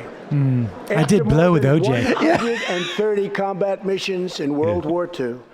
He came back home to a I used to country say still Nicole struggling upsets you a for civil lot. rights, A and lot. went on to serve America in Korea and Vietnam. I said, whoa, On Nicole, December maybe you 7th, should stop Charles upsetting him so much. celebrated his Unbelievable. 100th birthday. Mike Tyson told me some crazy stories.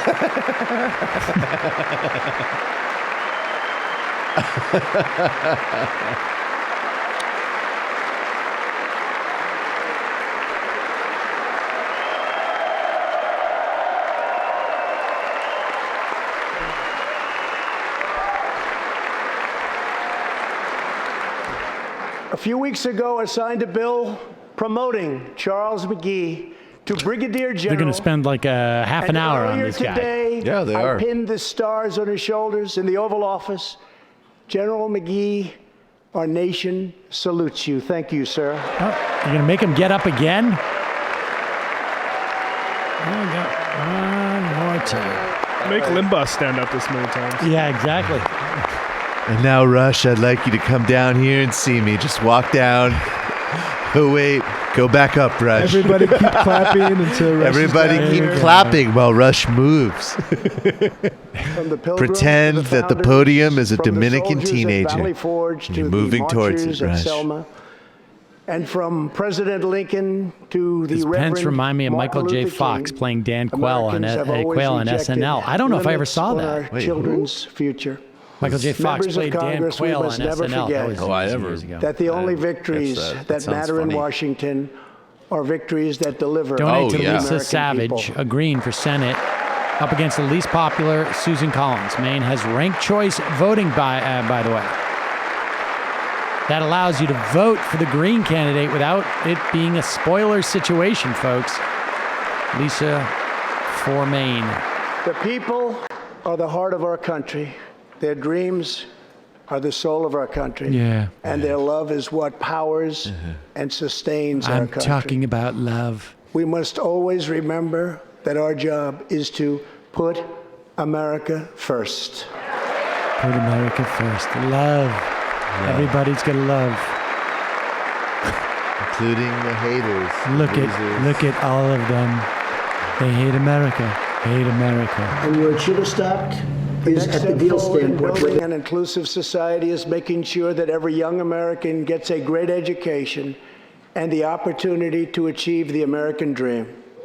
Yet for too long, countless American children have been trapped in failing government schools.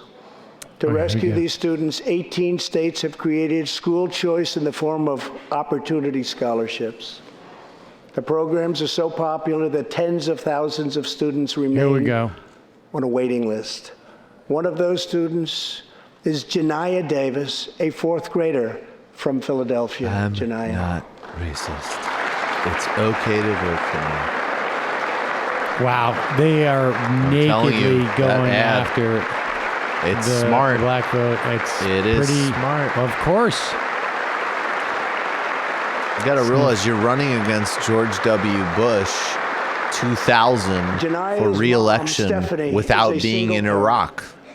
She would do anything to give her daughter a better future.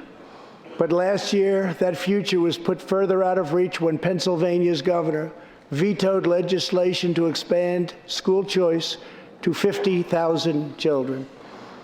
Janiyah and Stephanie are in the gallery.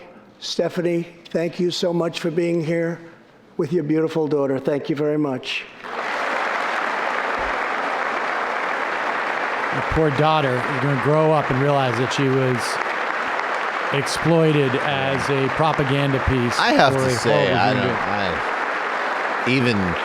mean, this is the worst because it's him, but the whole kid thing is weird in general. That even for laudable stuff, over. Just a little weird. I can proudly announce tonight that an opportunity scholarship has become available. It's going to you, and you will soon be heading to the school of your choice. It's Jack Kemp.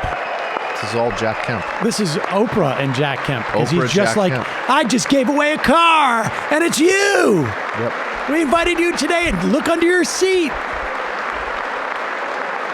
And you are going to get to go to this school. Meanwhile, we're going to destroy the schools in inner Philadelphia. Now I call on Congress to give 1 million American children the same opportunity Janiyah has just received. Pass the Education Freedom Scholarships and Opportunities Act, because no parent should be forced to send their child to a failing government school. Government school. Public school. Wonder who did that focus testing. Government school. Call it a government school. Every young person should have a safe and secure environment in which to learn and to grow. For this reason, our magnificent First Lady has launched the Be Best initiative to advance a safe, healthy, supportive, and drug-free life I am best for the next hooker in all of generation, Kazakhstan. online, in school, and in our communities. She honestly, I just feel like at any moment she could pull out like a huge for America's children. Thank you very much. sniper rifle with the silencer and just take them out. Is that a wish fulfillment fantasy or a speculation? Well, no, I would never do that. That would be illegal to have that. No, you. Oh, even in your own recesses of your own imagination. That she my administration takes a gun out is and determined fires to at the give our president. Well, I was thinking if citizens you the wrote it as a opportunities they script, need, as an example. As a script. Like I was regardless thinking of if you were going to age get back into or the film background. business. Right. Through our pledge And it was a to follow-up American to Bad workers, Situationist, over 400 companies will where you also provide had some new really jobs interesting and imaginative education exercises opportunities taking place. to almost 15 million bring up Americans. My budget also contains an exciting vision cash for giveaways our they've been doing nation's out on high the campaign schools. trail? Probably not. Tonight, I ask Congress to support our students and back my plan to offer vocational and technical education in every single high school in America.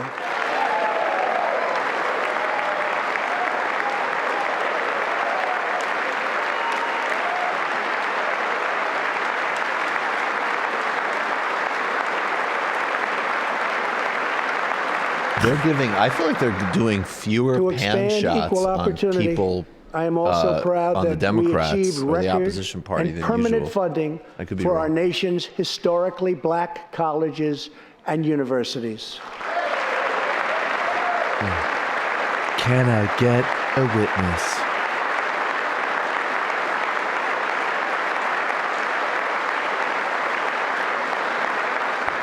What was the name of the speech? The Come Black Kid? What was it that he was? The most affordable, innovative, and high quality. I mean, it's smart. He's very smart. You know, he knows that if he Before can I just took office, health not insurance have, premiums had more than doubled in just 5 you know, if years. you can just pick up 1 or 2 percentage I moved points, like you quickly say, to provide that is- affordable alternatives. And the Our permission new plans giving. are up to 60% less expensive and better.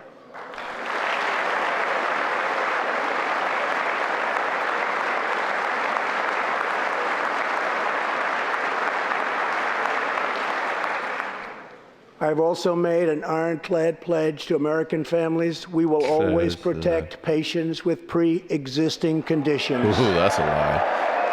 Oh, that's a beauty of a lie right there. That's just a lie. I mean, what is fascinating about this is he has gobbled up so much of the terrain in terms of policy. I mean, look, the policies he's talking about do not. Talking about protecting Social Security, there you go. I mean, they are boxing out any moderate Democrat. Be blindsided by medical bills. That is why I signed an executive order requiring He would absolutely price obliterate transparency. Bloomberg. Price transparency. So when you get charged $10,000 to go to the ER, you'll know it. Many experts believe that transparency, which will go into full effect at the beginning of next year, will be After even bigger I'm than healthcare reelected. reform. It will save families massive amounts of money for substantially better care. But as we work to improve Americans' health care, there are those who want to take away your health care, take away your doctor, This is and the Bernie abolish stuff. private insurance entirely. Everybody knows you're.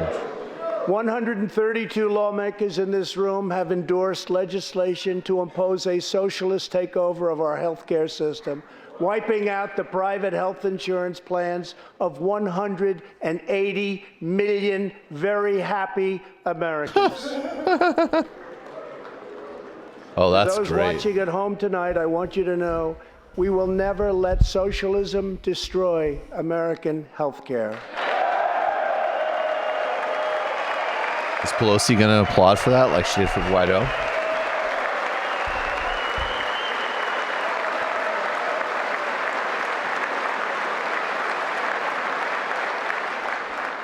Over 130 legislators in this chamber have endorsed legislation that would bankrupt our nation by providing free taxpayer-funded health care to millions of illegal aliens, forcing taxpayers to subsidize free care This is for anyone in the world what who he's going to run. unlawfully Yep. crosses our borders. These proposals would raid the Medicare benefits of our seniors and that our seniors depend on, while acting as a powerful lure for illegal immigration. That is what is play. happening in California. And then other after states. you Their systems explain are totally out of to control, moderate voters or costing overlords, taxpayers defining them vast that and you're not this unaffordable amounts pig of money. racist, then you Forcing can lean into American the taxpayers fears to provide that unlimited free incorrectly healthcare to but do illegal aliens exist. sounds fair to you, then stand with the radical left. But if you believe that we should defend American patients and American seniors, then stand with me and pass legislation to prohibit free government health care for illegal aliens. There it is.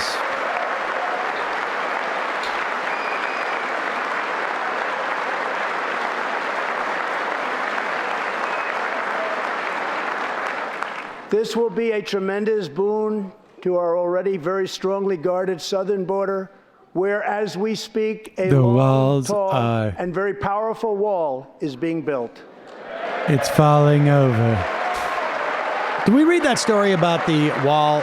Because of the floodings, they're going to have to build like multiple, basically, we have now completed over 100 doors miles and have over in the wall, 500 miles big doors, fully completed every mile in a very to short allow period of time. flood waters Early next and like year, we will debris to have go through. substantially Like more than make the wall for 500 like 6 months out of the year. I don't care. Completely My permeable. administration Who is cares? also taking on I did the it. big Points on the pharmaceutical board. companies. We It's have called a approved honeypot. a record number of affordable generic drugs and medicines are being approved by the FDA at a faster clip than ever before. You know, one of the things that Trump has been able to do is because the Republicans now are untethered from any sort of like And I was pleased consistent to announce ideology, last year he that can for the lie first about all time this in stuff 51 years, without even the cost of creating, prescription drugs worry about actually creating went the sort of the down. desire for these things.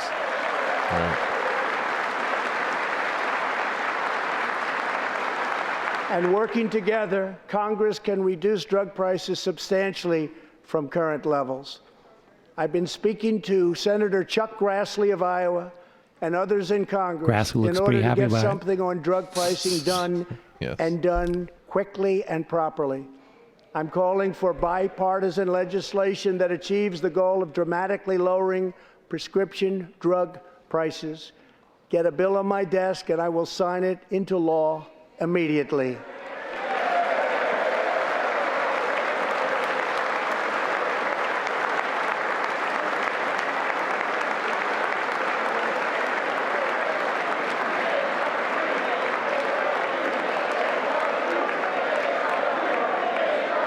What's this? With unyielding commitment, we are curbing the opioid epidemic. What were they saying? Dreamers? Was it Dreamers? Drug overdose Yeah. deaths declined for the first time in nearly 30 years. Among the states hardest hit, Ohio is down 22%, Pennsylvania is down 18%, Wisconsin is down 10%, and we will not quit until we have beaten the opioid epidemic once and for all.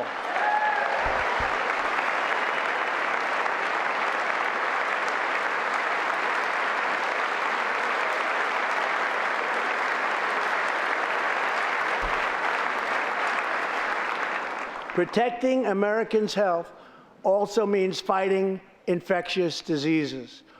We are coordinating with the Chinese government and working closely together on the coronavirus outbreak in China. My administration will take all necessary steps to safeguard our citizens from this threat. We have launched ambitious new initiatives We will use this to substantially test improve new care for programs to Americans with track and kidney disease, terrorize Alzheimer's, immigrants. and those struggling with mental health. And because Congress was so good as to fund my request, new cures for childhood cancer, and we will eradicate the AIDS epidemic in America by the end of this decade. Oh, he's taking the old Joe Biden, we're going to get rid of cancer thing. We're going to do cancer. Biden took that and from him. AIDS. Cancer. Biden and took that from Trump. Almost every American family knows the pain when a loved one is diagnosed with a serious illness. HR 3 was Here the tonight Democratic is bill a on special drug. man, beloved by millions of Americans, who just received a stage 4 advanced cancer mentioned Limbaugh. diagnosis. Yeah, this is him. This is not good news, but what is Well- good news is that he is the greatest fighter and winner that you will ever meet. Rush Really? Limbaugh, thank you. Fighter and winning for your over me. The decades guy of blew his hearing out devotion from to our country. opioids. I don't know if I'd call that winning. Yeah. Well, he's finally been able to shed that weight.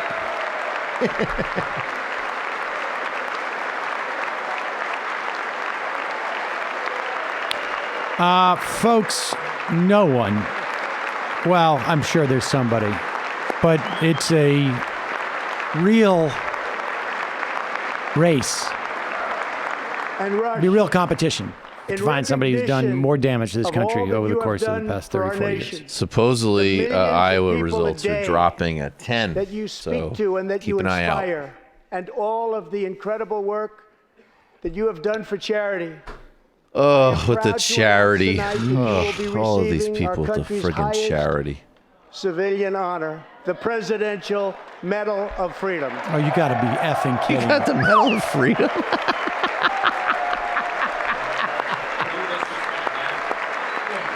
They announced This was like known. 2 hours ago. He might not So know. now he's out of it. pretending. He's pretending. This is embarrassing. This is so embarrassing. He knew it was going to This happen. was announced. This is yeah. embarrassing. Do I look like I didn't know? I mean, that's what I'm trying to do. That's what he's saying. Oh, They just told me I was going to come in there. Ladies and gentlemen, I had no idea. Watch a little, little play acting.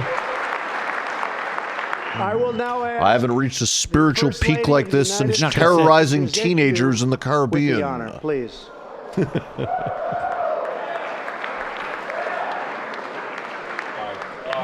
you got to be effing kidding me. Here you go, ladies.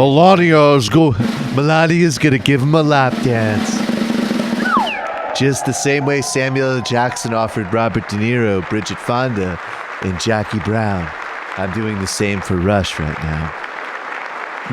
Oh, it'll be a good Vic Berger video. Yeah. On the bright side. Yeah.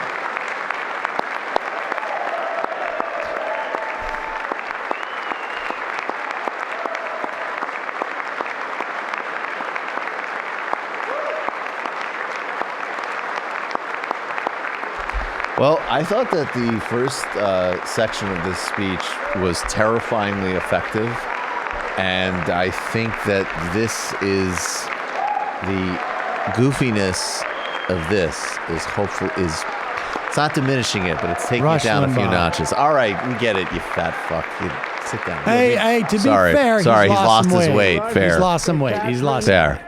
Yes. Congratulations. I'd like to talk to you about a fantastic new product, cancer. Next, I want to. Next. I struggled for many years to rein in Next, I my want to weight. give the Congressional Medal of Honor to Mark Levin. Yeah, right. And to that guy's such a misery. Sean Hannity and to Steve Born at Ducey. just 21 weeks and 6 days. It's coming if he gets and weighing reelected. less than a pound. Now, if Bernie's Ellie president, Schneider was a born fighter. Through the skill of her doctors and the prayers this of her is parents, just amazing. little Ellie kept on winning the battle of life. Today, Ellie is a strong, healthy 2-year-old girl sitting with her amazing mother, Robin. In the gallery, Ellie and Robin, we are glad to have you with us tonight.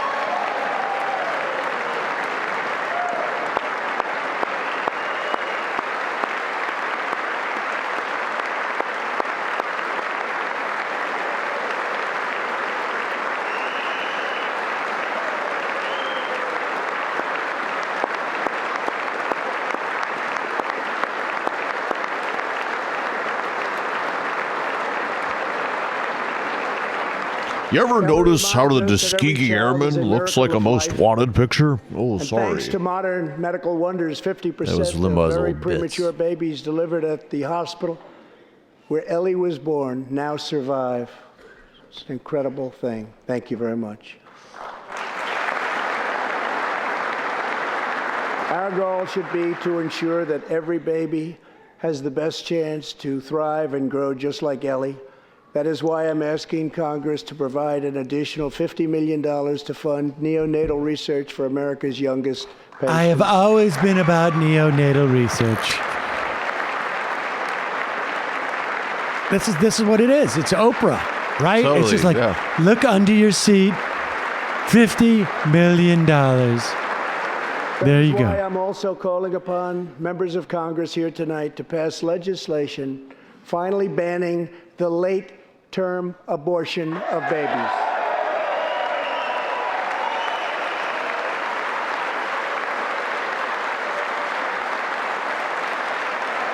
It's a wish list. Everybody, look under your chair, and you will find a repressive theocracy. Whether we are Republican, Democrat, or Independent, surely we must all agree that every human life is a sacred gift from God. As we support America's moms and dads, I was recently proud to sign the law providing new parents in the federal workforce paid family leave, serving as a model for the rest of the country. I think somebody's saying BS.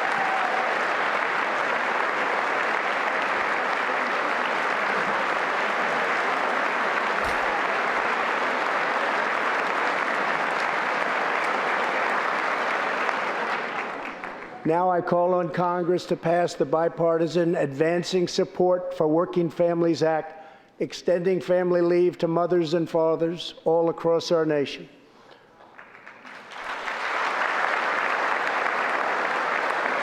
$40 million American families have an average $2,200 extra thanks to our child tax credit.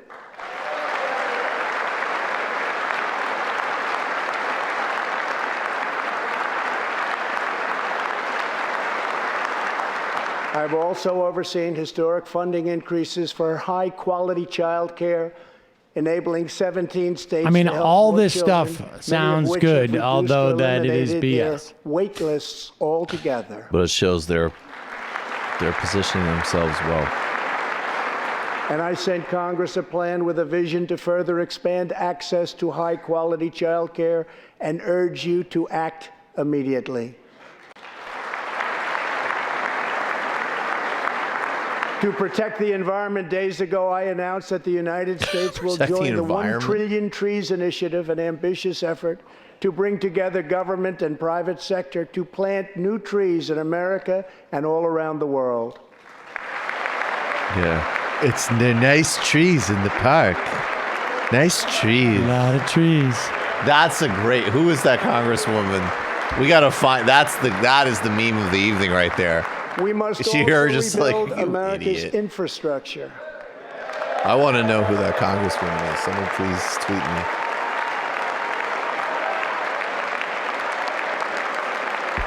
It's Infrastructure Week, everybody. It's Arbor Week, everybody. I ask you to pass Senator John Barrasso's highway bill to invest in new roads, bridges, and tunnels all across our land. I'm also committed to ensuring that every citizen can have access to high-speed internet, including and especially in rural America. People in West Virginia should be able to look at Moscowite porn just like anybody else. I mean, he is doing a very speech. populist, sort of like laying out a populist. A better tomorrow Bannon's for all back. Americans also requires That would be us my to speculation. keep America safe. That means supporting the men and women of law enforcement at every level, including our nation's heroic ICE officers. Here's back to the base. It's interesting that the base stuff This comes is later also, in this is the speech. also going after Bernie. Yep. Abolish ICE. Yep. Last year, our brave ICE officers arrested more than 120,000 criminal aliens charged with nearly 10,000 burglaries, 5,000 sexual assaults, 45,000 violent assaults, and 2,000 murders. Tragically, there are many cities in America where radical politicians have chosen to provide sanctuary for these criminal illegal aliens. In sanctuary cities, local officials order police to release dangerous criminal aliens to prey upon the public instead of handing them over to ICE to be safely removed. Just 29 days ago, a criminal alien freed by the sanctuary city of New York was charged with the brutal rape and murder of a 92-year-old woman. Jesus. The killer had been previously arrested for assault, but under New York sanctuary policies, he was set free. If the city had I am so sure that ICE's this story is not true. request, his victim would still be alive today. The state of California passed an outrageous law declaring their whole state to be a sanctuary. What? Sanctuary. The drugs are wearing off. Terrible Total sanctuary. with catastrophic results. Here is just one tragic example. In December 2018, California police detained an illegal alien with 5 prior arrests, including convictions for robbery and assault. But as required by California's sanctuary law, local authorities released him. Days later, the criminal alien went on a gruesome spree of deadly violence. He viciously shot one man going about his daily work. He approached a woman sitting in her car and shot her in the arm and in the chest. He walked into a convenience store and wildly fired his weapon. He hijacked a truck and smashed into vehicles, critically injuring innocent victims. One of the victims is a terrible, terrible situation. Oh, he's losing it now. 51-year-old American named Rocky Jones. Rocky was at a gas station when this vile criminal fired 8 bullets at him from close range, murdering him in cold blood. Rocky left behind a devoted family, including his brothers, who loved him more than anything else in the world. One of his grieving brothers is here with us tonight. Jody, would you please stand? Jody, thank you. This is horrible. This poor guy. I don't know. I'm sure there's a history of how this human prop thing started, but it's pretty gross. Jody, our hearts weep for your loss, and we will not rest until you have justice. Senator Tom Tillis has introduced legislation to allow Americans like Jody to sue sanctuary cities and states when a loved one is hurt or killed as a result of these deadly practices.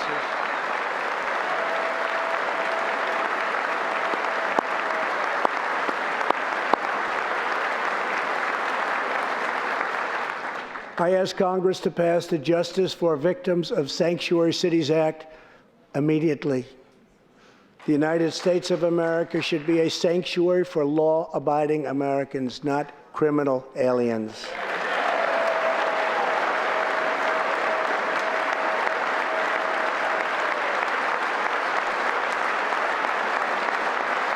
So what do you want on? In the last 3 years, ICE has arrested over 5,000 wicked human traffickers, and I have signed 9 pieces of legislation to stamp out the menace of human trafficking domestically and all around the globe.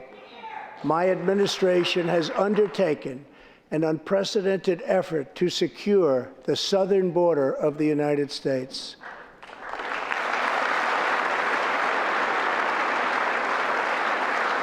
Before I came into office, if you showed up illegally on our southern border and were arrested, you were simply released and allowed into our country, never to be seen again. My administration has ended catch and release. Yeah, catch and release was for people who are absolutely safe in the system. It was actually a policy of not prioritizing targeting nonviolent people. I mean, we just have to try to. We catch the kids, we keep the kids. From our country.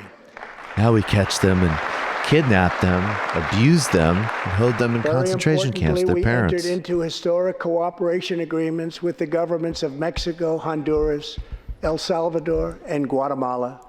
As a result of our unprecedented efforts, illegal crossings are down 75% since May, dropping 8 straight months in a row.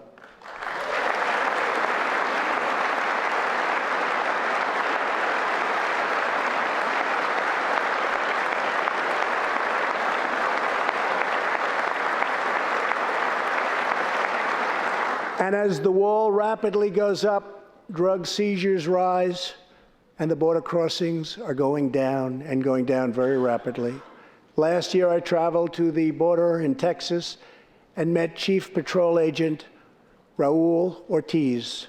Over the last 24 months, Agent Ortiz and his team have seized more than 200,000 pounds of poisonous narcotics, arrested more than 3,000 human smugglers, and rescued more than 2,000 migrants.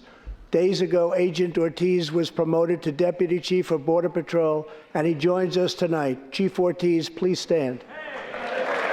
And he's Hispanic. That's the whole play right there. One more non-white. Yeah, so, exactly. Well, and an ICE officer, that's like, and Colonel Goldberg has helped us with all of our efforts from the beginning. A grateful Because nation. it's not about religion. Thank you and all of the heroes About of citizenship. Border Patrol and ICE. Thank you very much. Thank you. To build on these historic gains, we are working on legislation to replace our outdated and randomized immigration system with one based on merit, welcoming those who follow the rules, contribute to our economy, support themselves financially, and uphold our It is funny values. that in addition to, like, the approach is totally classist and race-based, but even here, like, what he's actually starting to put forward is not isolationism. It's basically what Boris Johnson is doing. It's like, look, if you're rich, come. Working with Senate Majority Leader or white Mitch McConnell. I mean, Thank you, Mitch. there's huge overlap, but emphasis on rich. I mean, that's where you can And his actually write the colleagues in the rules, Senate. you know? We have confirmed a record number of People from Nigeria and Saudi. 187 new federal judges Happy to come. to uphold our Constitution as written. This includes 2 brilliant new Supreme Court justices. He added Nigeria Neil to the ban Gorsuch list. yes. and Brett Nigeria's got Kavanaugh. very, very high education rate. Right. Well, that's what I was thinking of the education rate. I didn't realize he added it to the ban list. I wonder who turned down like a cell phone license or something. Ask the moms. Ask the moms.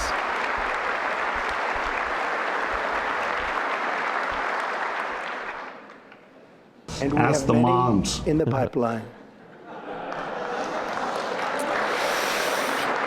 More in the pipeline.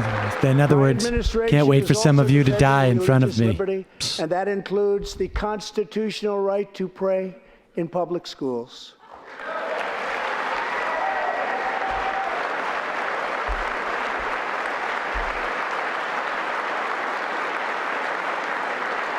In America, we don't punish prayer.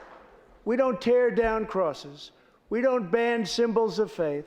We don't muzzle preachers and pastors. In America, we celebrate faith. We cherish religion. We lift our voices in prayer, and we raise our sights to the glory of God. Just as we believe in the First Amendment, we also believe in another constitutional right that is under siege all across our country.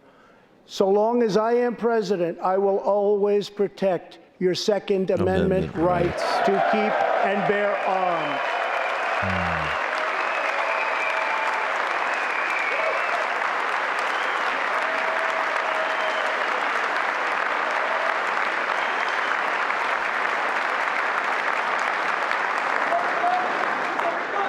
In reaffirming our heritage as a free nation, we must remember that America has always been a frontier nation. Now we must embrace the next frontier. Total frontier. America's manifest destiny in the stars. I am asking Congress to fully fund the Artemis program to ensure that the next man and the first woman on the moon will be American astronauts, using this as a launching pad to ensure that America is the first nation to plant its flag on Mars. Mars, bitches. Who cares anymore? Like being the first. Like we got to be the first on Mars. if we get to Mars, I don't care whose Also country it is. It's awesome. Strongly This isn't the defending Cold our War. national security Right. and Gotta combating be even then it America. was stupid. radical Gotta be Islamic America first, terrorism. or we're blowing up the whole planet. Anybody else gets us before there, we nuke it.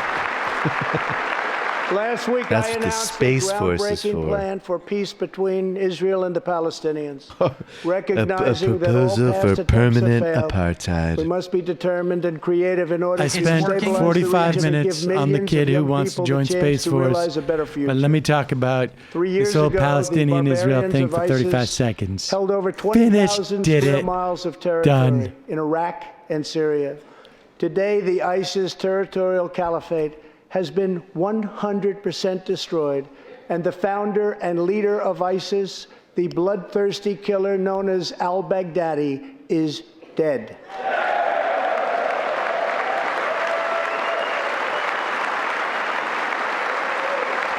I think someone should do a fact check on that ISIS 100%. ISIS is just done. We are joined this evening by Carl and Marcia Mueller.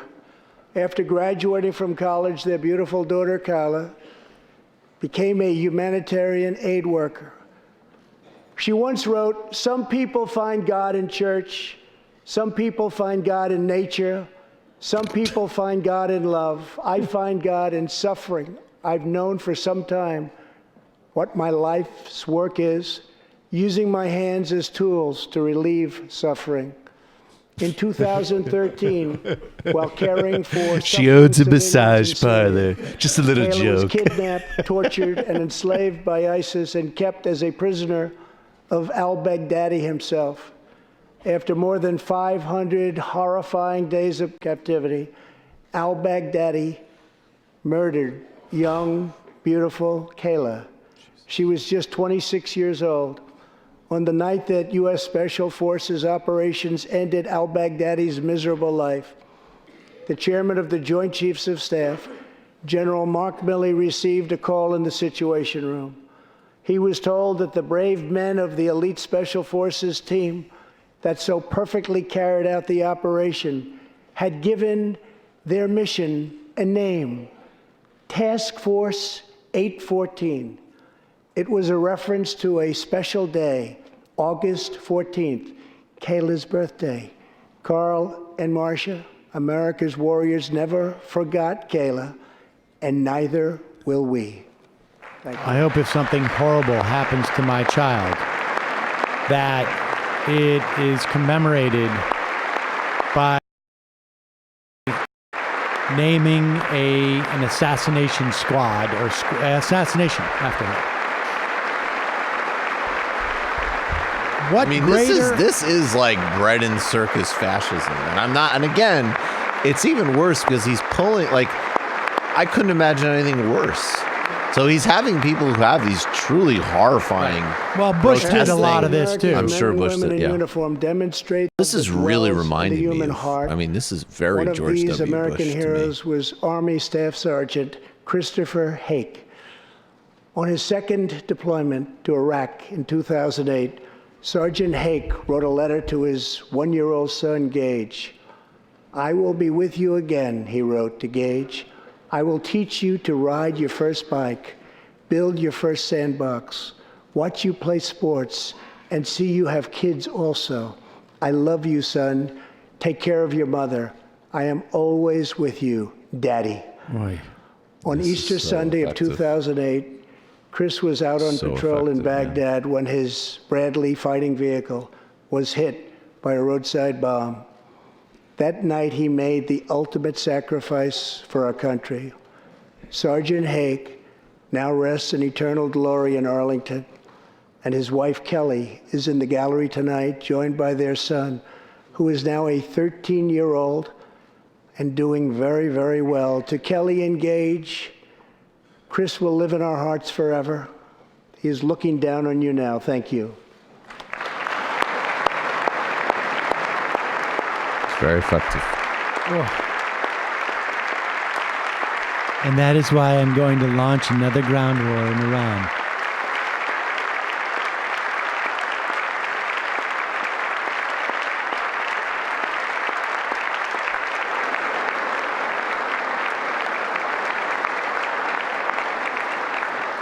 Thank you very much. Thank you both very much.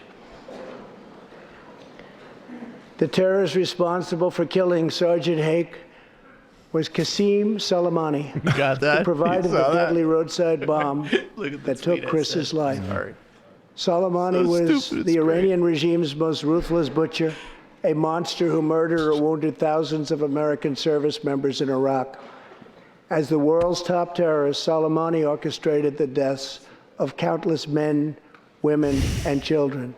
He directed the December assault and went on to assault U.S. forces in Iraq, was actively planning new attacks when we hit him very hard. And that's why last month, at my direction, the U.S. military executed a flawless precision strike that killed Soleimani and terminated his evil reign of terror forever.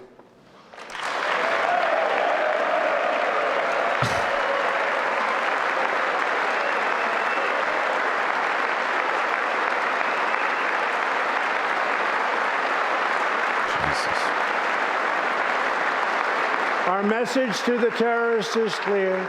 You will never escape American justice. If you attack our citizens, 50 you forfeit U.S. your life. servicemen received traumatic brain injuries from the response from the Iranians.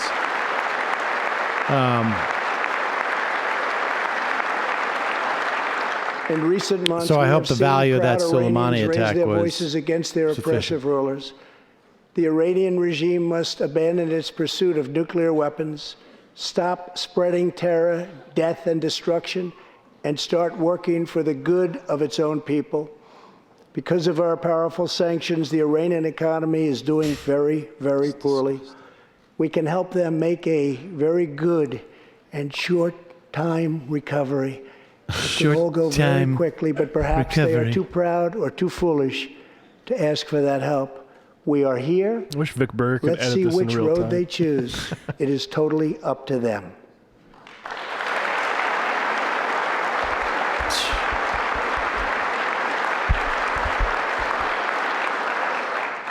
As we defend American lives, we are working to end America's wars in the Middle East. In Afghanistan, the determination and valor of our warfighters has allowed us to make tremendous progress, and peace talks are now underway. I am not looking to kill hundreds of thousands of people in Afghanistan, many of them totally innocent. Don't make It me is also not kill our function to these serve innocent other people. nations as law enforcement agencies. These are warfighters that we have, the best in the world, and they either want to fight to win or not fight at all. We are working to finally end America's longest war and bring our troops back home.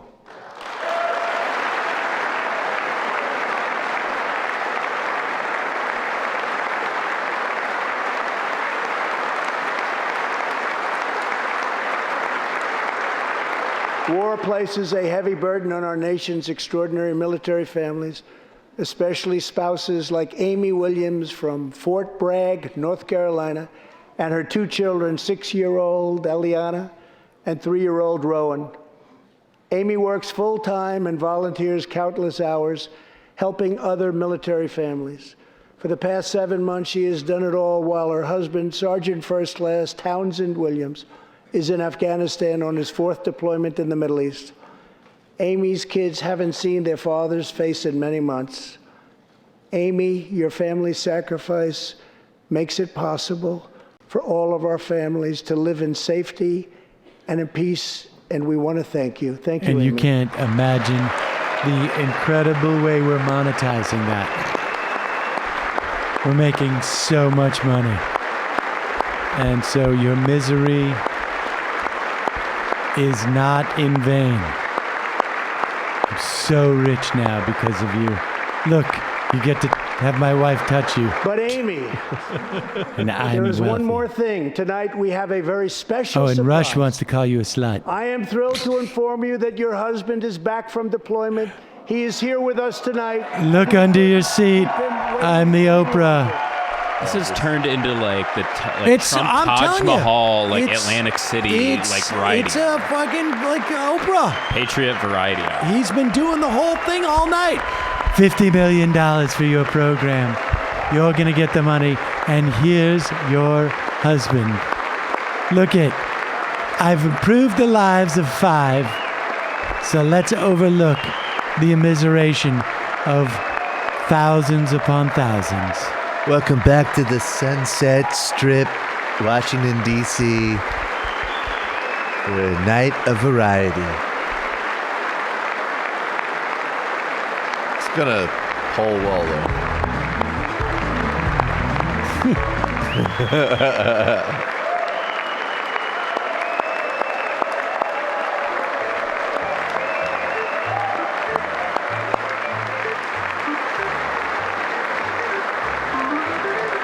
Good morning, Patriots. Good morning, Rebels.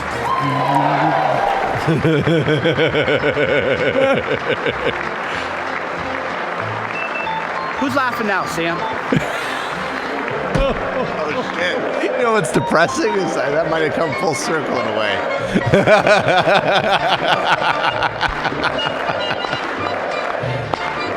Hello, this is Mitt Romney. Give me have a wonderful day, bro, and I'll see you again soon. Give me a bite, will you? Welcome home, Sergeant Williams. Thank you very much.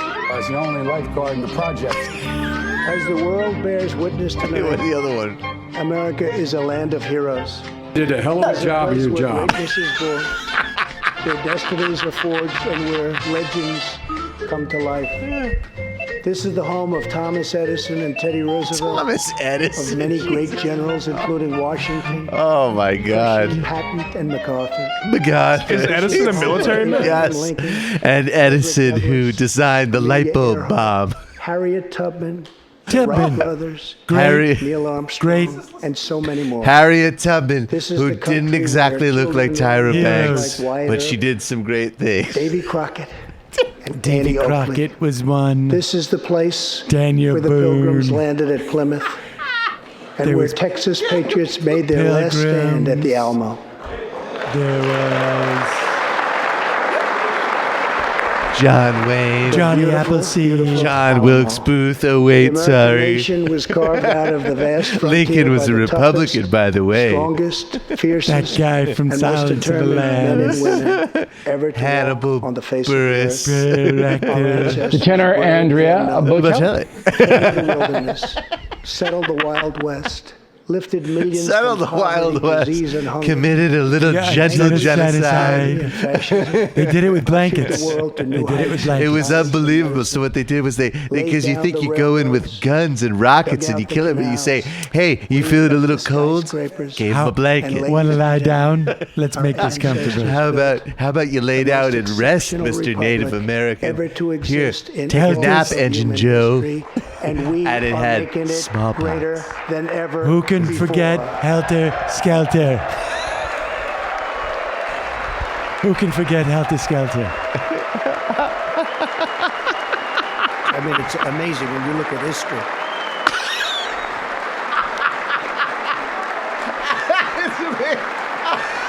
Jim Jones didn't happen in America, but he was American. It was so in Guyana. We get that. This is our glorious and magnificent inheritance. Unabomber. We are Anybody remember him? Pioneers. David We are the Koresh, great guy. Yeah, the Unabomber, We whose built the passionate world. commitment to We built nature the we modern still world, think of and we today. change history forever by embracing the eternal truth that everyone is made equal by the hand of Almighty God. God.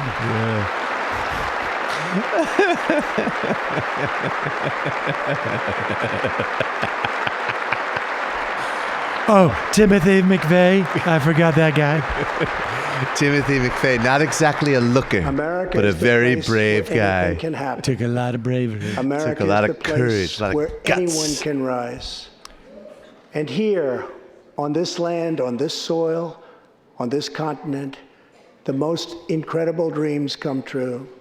This nation is our canvas, and this country is our masterpiece. We look at tomorrow and see unlimited We painted it with frontiers blood. We painted just it in waiting blood. to be It's true. explored. A lot of red, Our lot of brightest red, discoveries but are not also yet some known. shit color. Our good most for your thrilling pores. stories Blood is are actually not very yet good for your told. pores. Our grandest journeys You know, you can really start to tell when are these not drugs yet start to made. wear off. Well, the American age, It Gonna- was the so American good. epic, The American the American adventure Oh my God. has only just begun. Our we're spirit is just still at the young. beginning. The sun is still rising. Soon we can get God's rid of grace all is still shining. non-white wealthy And my people, fellow Americans, and we can make this the country what it best was supposed to is be. yet to come. Oh. Thank you. God bless you. And God bless America. Thank you very much. I asked Jerry and I asked some of the folks because I hear this is a major theme right here, but 2 Corinthians, right? 2 Corinthians 3:17. That's the whole My ball. favorite. Oh, Nancy Pelosi tears up the speech. There she goes. Garbage. Garbage. There she is. She just won the election, ladies and gentlemen. Yeah, very. She repudiated fascism. Very deep stuff Boom. right there. I'm going to tear up your speech. And in other news, would you like to negotiate a trans-Pacific trade deal? That's right. Yeah. I tear up your speech, and I signed your legislation. Yes. I tear your speech, and I give you everything you want in it.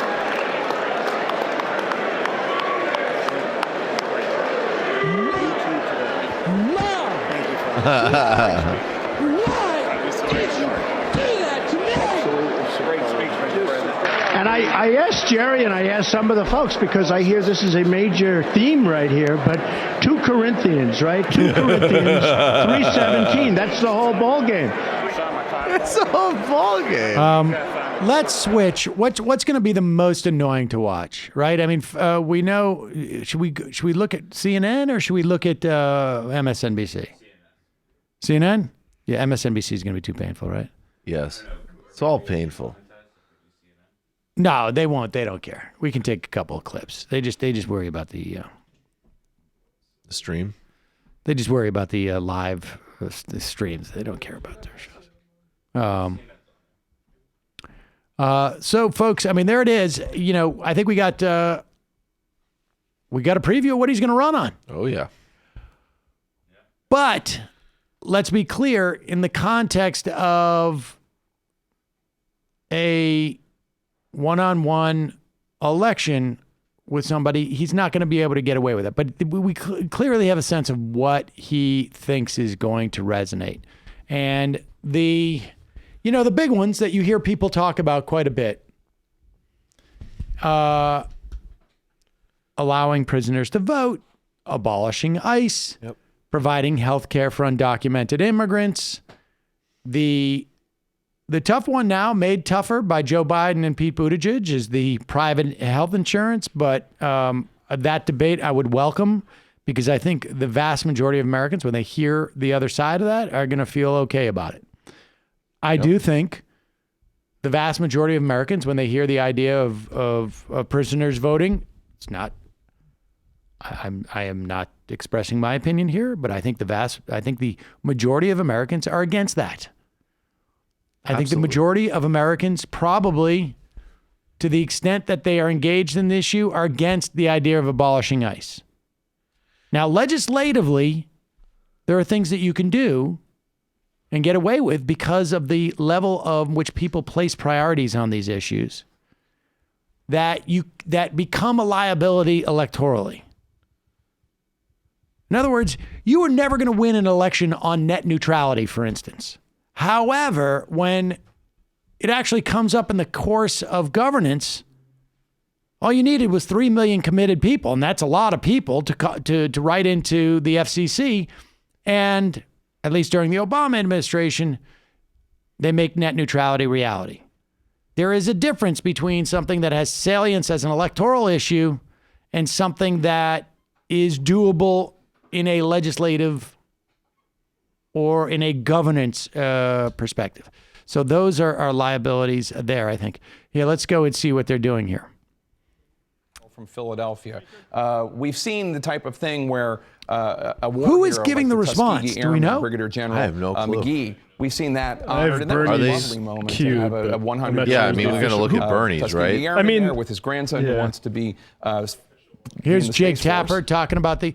It's President Trump Gretchen Whitmer, telling a little girl that Michigan she's going to get a governor. scholarship. Gretchen Whitmer. President Trump announcing that there is a soldier coming home and reuniting with his wife and children. Here he comes, ladies and gentlemen. It is your life. I mean, that is like, this is... that the First Lady bestowed upon Rush Limbaugh. Did that happen in Idiocracy? Because I didn't see that rather movie. shocked. I haven't Or seen if I did, it was a long time ago, but it should have, right? Of who this Sharper president image. is, You which is can somebody enjoy from the the world of reality television, where he was trying to have these moments But again, for the American people I mean, to experience. And it worked that a lot is of sure it will resonate with a lot of very Americans effective out speech. It's enough to be I think at the end, a generic Democrat. it started definitely, and I think at the end it started to, become, But again, I'm still going through my bias. People might have liked that. I thought by the end it was a little excessive in all of the you can do 2 or 3 of those, and then by the 6th or 7th, I think everybody's maybe a little bit like, okay, we get it. But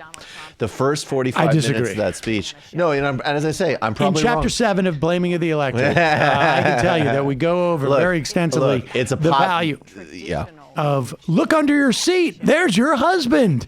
And therefore, all of the other U.S. servicemen who are dying and killing other civilians, irrelevant. Well, and also another example that made me think of is I watched a documentary once on Reaganism, and it was good. It was overall it was a critical treatment of what he did to the safety net in terms of increasing poverty.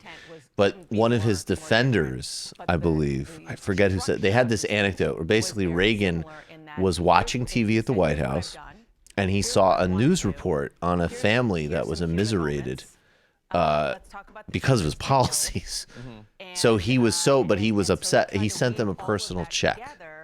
And the whole big takeaway for this guy was like, that was the kind of guy he was. Yeah, exactly. And I think, there's a lot of that dynamic, and it is really effective. And I just hope, I think when you go out and you talk to more people and you look at polls, it's not that Trump is popular. I don't think he's definitely not popular, but I do think that he is not. There's a cult that loves him, and there's certainly a contingent that totally. He has 94% favorability amongst Republicans. Well, that's what, and I also think, and if you look at these new Gallup numbers, I guess my point is, I think there actually is a contingent of people, and it's not that many people because there isn't that many people that are up for grabs. But I think there's a fair amount of people that could be pivotal who are not convinced by him. And grateful that you're This is tuning the in. governor I'm of Gretchen Whitmer, the 49th governor of the great state of Michigan.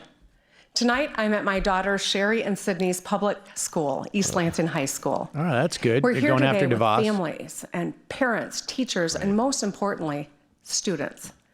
I want to thank you all for coming. But tonight, I'm going to talk to those of you who are watching at home. I'd need a lot more than 10 minutes to respond to what the president just said. So instead of talking about what he is saying, I'm going to highlight what Democrats are doing. I would highlight After what all, he's doing. You can listen to what someone says, that's but where to he was know the going. truth, watch what they do. Michiganders are no different from Americans everywhere. We love our families and want a good life today Now, and a better life tomorrow for our kids. I had in-laws in Michigan. We That's work not hard, true. They and do we not. expect our government to work hard for us as well. We have grit and value loyalty, and we still root for the Detroit Lions. We and all Americans might be weary of She today's should hit him on politics, trade. but we must stay engaged. They can. Our country, our democracy, our future demand it. We're capable of great things when we work together. We cannot forget that despite the dishonesty and division of the last few years, and that we heard tonight from the President of the United States, together we have boundless potential. And young Americans are proving that every day by taking action. That's what I want to focus on tonight. Monty Scott is 13 years old and lives in Muskegon Heights, Michigan. Monty Street was covered in potholes. They were ankle deep, and he got tired of waiting for them to get fixed.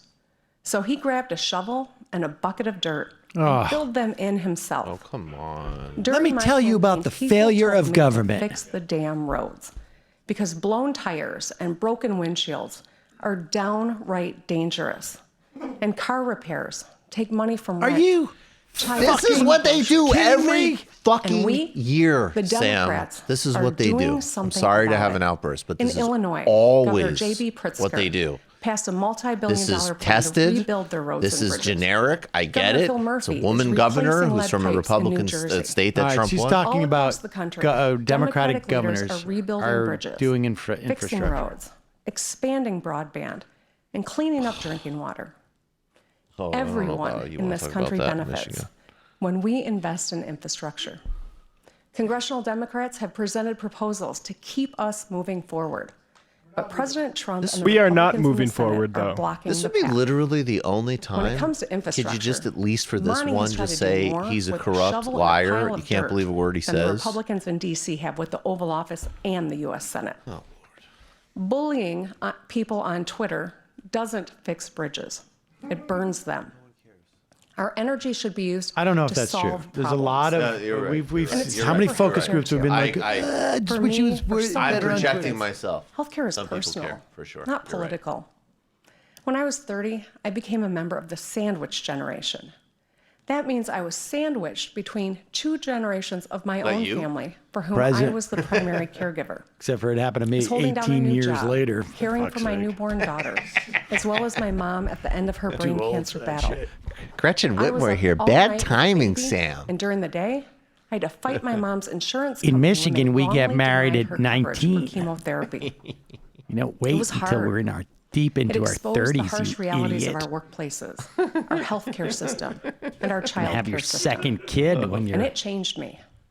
I lost almost on patience Social for people who are Security. just You're a talk freaking and no idiot. action.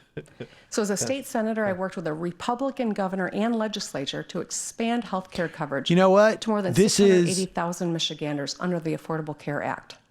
this Today, is the Democrats most from Maine to unforgiving, Montana horrible are expanding slot to coverage ever and have. lowering costs. And she is In not Kansas, Governor Laura Kelly's working across the hurting aisle herself. to bring Medicaid coverage to I think that's tens true. of thousands. In New Mexico, Governor Michelle Lujan Grisham enshrined ACA protections into law. But I hate to say it, Democrat the running only for one of these I president has ever a plan remember, to and the only one I expand ever healthcare saw for that I all felt like Americans. actually did. Yeah. Every one of them has Yeah, supported the Affordable did. Care Act with coverage for people with pre-existing conditions.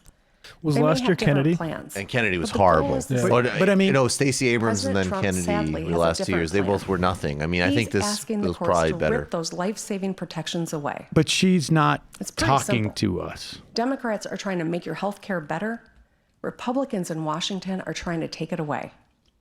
Think about kids like 17-year-old Blake Solid. Carroll from Idaho, who organized a fundraiser to pay for his mom's colon cancer treatment. Or 19-year-old Ebony Myers from Utah, who sells art to help pay for her own rare genetic disorder treatment. No one should have to crowdsource their health care, not in America. But the reality is, not everyone in America has a job with health care and benefits.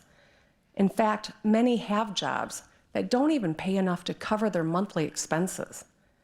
It doesn't matter what the president says about the stock market. What matters is that millions of people struggle to get by or don't have enough money at the end of the month after paying for transportation, student loans, or prescription drugs. American workers are hurting. In my own state, our neighbors in Wisconsin and Ohio, Pennsylvania, and all over the country, wages have stagnated while CEO pay has skyrocketed. So when the president says the economy is strong, my question is, strong for whom? Strong for the wealthy who are reaping rewards from tax cuts they don't need? The American economy needs to be a different kind of strong. Strong for the science teacher spending her own money to buy supplies for her classroom. Strong for the single mom picking up extra hours so she can afford her daughter's soccer cleats.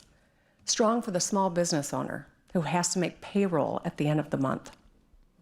Michigan invented the middle class, so we know if the economy doesn't work for working people, it just doesn't work. Who fights for hardworking Americans? Democrats do.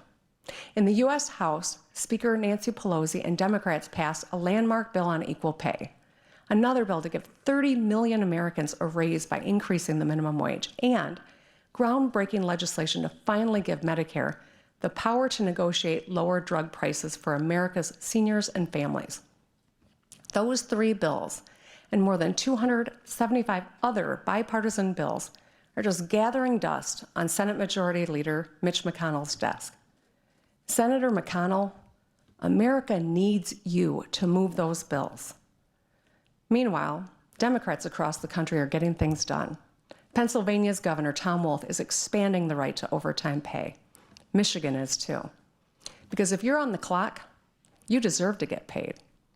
Nevada Governor Steve Sisolak and North Carolina Governor Roy Cooper are working to give hard-working teachers a raise. And speaking of the classroom, Wisconsin Governor Tony Evers unilaterally increased school funding by $65 million last year. In Colorado, Governor Jared Polis has enacted free all-day kindergarten. And in 29 states, We've helped pass minimum wage hikes into law, which will lift people out of poverty and improve lives for families. That's strength. That's action. Democracy takes action. And that's why I'm so inspired by young people.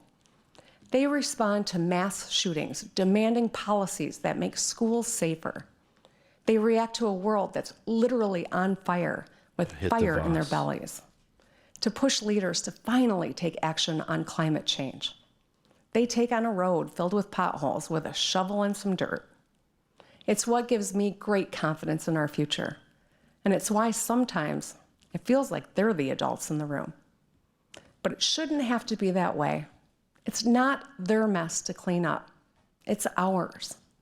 The choices we make today create their reality tomorrow. Young people, I'm talking to you and your parents and grandparents. Democrats want safe schools. We want everyone to have a path to a good life, whether it's through a union apprenticeship, a community college, a four-year university, without drowning in debt. We want your water to be clean. We want you to love who you love and to live authentically as your true selves. And we want women to have autonomy over our bodies. We want our country welcoming, and everyone's vote counted. 2020 is a big year. It's the year my daughter Sherry will graduate from high school. It's also the year she'll cast her first ballot, along with millions of young Americans. Thank you, Sherry. The two things are connected, because walking across a graduation stage is as important as walking into the voting booth for the first time. Her future, all our kids' futures, will be determined not just by their dreams, but by our actions. As we witness the impeachment process in Washington, there are some things each of us, no matter our party, should demand. The truth matters. Facts matter. And no one should be above the law. It's not what those senators say. Tomorrow, it's about what they do that matters. Remember, listen to what people say, but watch what they do. It's time for action. Generations of Americans are counting on us. Let's not let them down. Thank you for listening. God bless America. I'll tell you something. Good night. And I say this as someone who, That was Michigan Governor Gretchen when Whitmer, they hear in a response to the Michigan President's State accent, of the Union because address of my own earlier, personal the journey. I was going to say, do you want us to try to get a contact for her? Sam? When I hear a Michigan accent, because of my own personal journey, I am immediately, repulsed is a little, so I just like, it's not the first thing that says like, hey, I will, that says, hey, you know, this is something that you should listen to. Hi, Gretchen. I'm copping to my priors. All right. Hi, Gretchen. I'm copping to my priors. Yes. Respect. She, I have to say, if I was I don't know who I would be in the Democratic Party, but I would say we need 2 weeks to do a little bit more training in terms of like delivery. We need to work on the audio quality there. It's a little compressed. Hearing a little bit of like what the mouth is doing. But that was that is the death spot. I mean, nobody comes out of that spot except for Webb, which happened, I don't know, 10, 15, 20 years ago almost now. And it was like catastrophic for like Bobby Jindal and and Marco Rubio. I mean, Rubio was still able to like do something in the presidential race. Are you kidding with the water? No, it was really bad. It was a meme. But Bobby Jindal, I think you could literally trace destroyed that. Jindal. Yes. Yeah, he was done. But I've seen a lot of these, and they're mostly awful. They're awful. Yeah. She is in contention now for the VP spot. Yeah. There is no doubt about it. I mean, Michigan, she's won in Michigan, and she hit the whole. I mean, she is not. I doubt her politics are as left as I would want. But in terms of from a rhetorical perspective, she is hitting all of the. She's hitting all of it. A sort of broad conceptually notion of like how you define a successful economy. The notions of, she's also hitting like the impeachment and the resistance issues. She's hitting, the education issues and hitting healthcare issues. She was walking a tightrope there. Like, if you can tell me right now that she rejects Medicare for all or supports Medicare for all, I would insist you prove it to me. Yeah. Because you can't. She kept the door open there she basically stated the broad principles that you want from healthcare, which is people should have access to it. It should be affordable. It shouldn't be a problem for people. And that's exactly, it indicates to me that she's a smart politician and is keeping the door open as to Buttigieg, Sanders. I would look into, certainly if you want to look into her, she actually, she was challenged by a guy whose name's escaping me at the moment, but who was a fantastic candidate who ran on single payer and actually had a plan for how to implement it in Michigan. Oh, yes, I interviewed him. Surrogate, yeah. right? Yes. What was his name? He's a Bernie surrogate. He's a doctor. But he was a doctor. He is a Bernie surrogate. Without But he's a doubt. got but regardless, I think clearly, there's a couple of different ways of measuring Syed. this. Yes, Abdul Syed. Yeah. Abdul Syed. I don't know if this was so good that people are going to be talking about it or thinking about it tomorrow. But I think it's like a solid base hit, and she did not. You're totally right. From the perspective of mostly it's bad for people. I don't see how I'm seeing people say she fought universal health care. I don't know. She would her. generically be on everybody's radar, and now she kind of just confirmed it through actually showing up and being solid. I'm saying it's a good performance. And I would say, for sure. Generically speaking, right? I think there needs to be, and particularly since we have no, as far as we can tell at this point, viable candidate of color for president, that I think it's going to be necessary to have representation on the ticket, someone of color. But I think, it may not be this year, it may not be 8 years from now, but she's going to be a national candidate at one point, I think. Yeah. And I'm not, this is just analysis. It's not necessarily who I would choose. There's but Bernie Sanders here. Sam clearly has a massive crush on Gretchen Whitmer. I don't. It's a Michigan thing. I can't. I'm just kidding. I can't. No, obvious, of course, unless something. The thing is you never. Who knows? Maybe there'll be some type of weird pension scandal that will happen in a couple of weeks. But right. That from everything we see, yeah, she clearly has a lot of chops, and she did well in that spot. I wish they would start thinking of how to use that spot more offensively, frankly. But because I think the thing is I think it's good for her here's as a the problem politician. they I have don't think with it's that. good for the Democratic and Party. we're going to see it now. Bernie is going to be much more comfortable in this. But one of the challenges of that response is how do you do it? Do you do it in a small room and make it seem intimate so they can go right into the camera and get in your face? Well, then you seem small relative to what we just saw with the president. Do you go into a big room and Bashir in the diner is what I always think of. That was right. so that was a weird. disaster. Donald Trump Right, here's Bernie's speech. And what I believe will be his very last State of the Union address. Get it, Bernie. Bernie people got to turn the gain down on their this opportunity outputs. to briefly Give me more gain. I want more heat in my headphones. President Trump said, and equally important to what he did not say, and what we must do together to create an economy and a government that works for all of us, not just the 1%.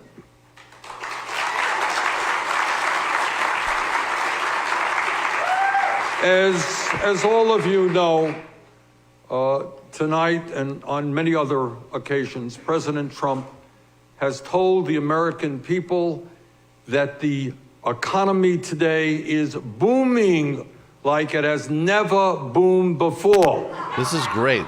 Do this. Well, in truth, for Trump and his billionaire friends, he is right. The economy is really booming for them. In fact, the wealthiest people in our country have never, ever had it so good. and we are now experiencing more income and wealth inequality than any time in the last 100 years. In America today, the 3 wealthiest people in our country own more wealth than the bottom half of American society, while at the same time, 500,000 Americans are homeless, including 30,000 veterans.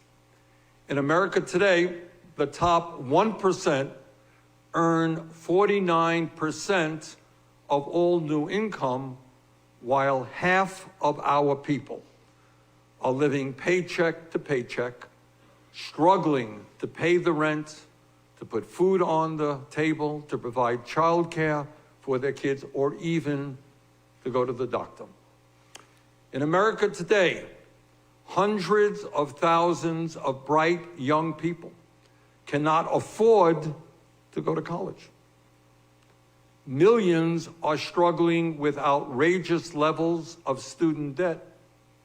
All the while, President Trump wants to make massive cuts to Pell Grants and other educational programs.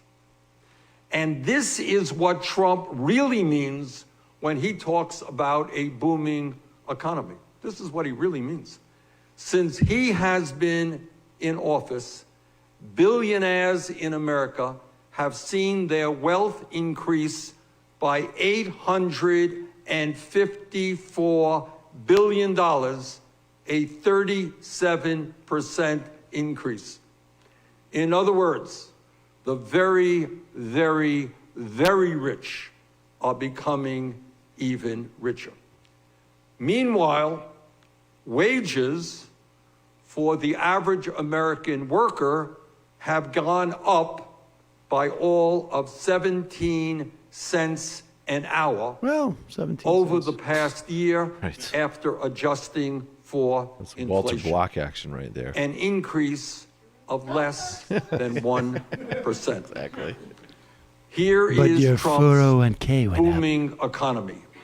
A 37% increase in the wealth of billionaires, a 1% increase in real wages for American workers.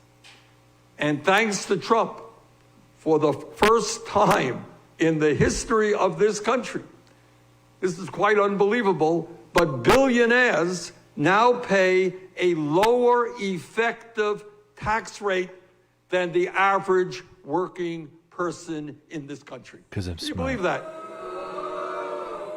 And profitable corporations like Amazon did not pay a nickel of federal income taxes last year, while they're owned by the wealthiest person in America. Deep state. When Donald Trump was a candidate for president, he promised the American people that the wealthy would not benefit at all under his tax plan. We all remember that. Not the wealthy will not benefit. In fact, only the middle class and working families would benefit from his tax plan. He lied. As President Trump, This is the only way to run against him. Trump signed a tax bill that provides 83% I don't see another way of running against him. of all benefits. he hasn't over had a the 10-year quips. period Right. to the top Yeah.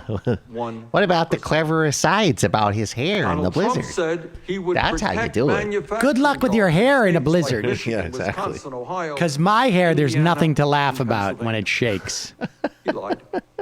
Since Trump has This been is in it. office, over 170,000 American jobs have been shipped overseas. We are now in a manufacturing recession. And the NAFTA 2.0 deal that he recently signed And that will all these other not idiots prevent support a because they single don't even have any corporation strategic from sense. shutting down factories in the United States and moving them to Mexico, where workers are paid less than $2 an hour. We can and will do much better than a Trump-negotiated trade deal. This is it. And a great rebuke of Warren.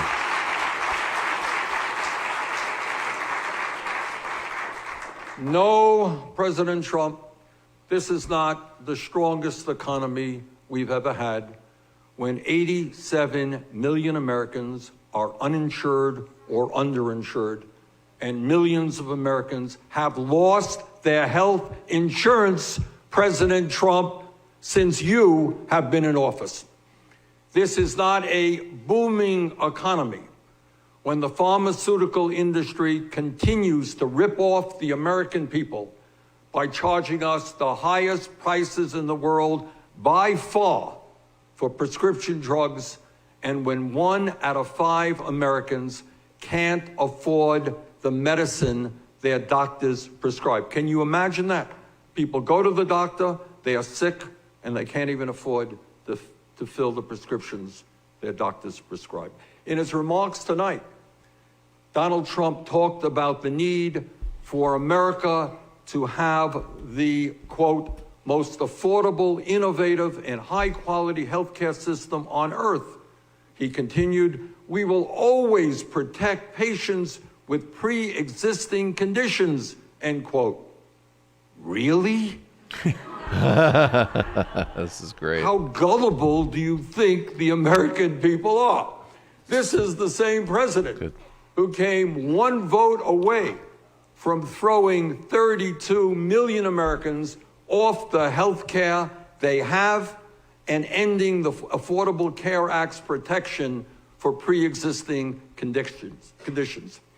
This is also the president who in his last budget proposed a $1.4 trillion in cuts to Medicaid and $845 billion in cuts to Medicare.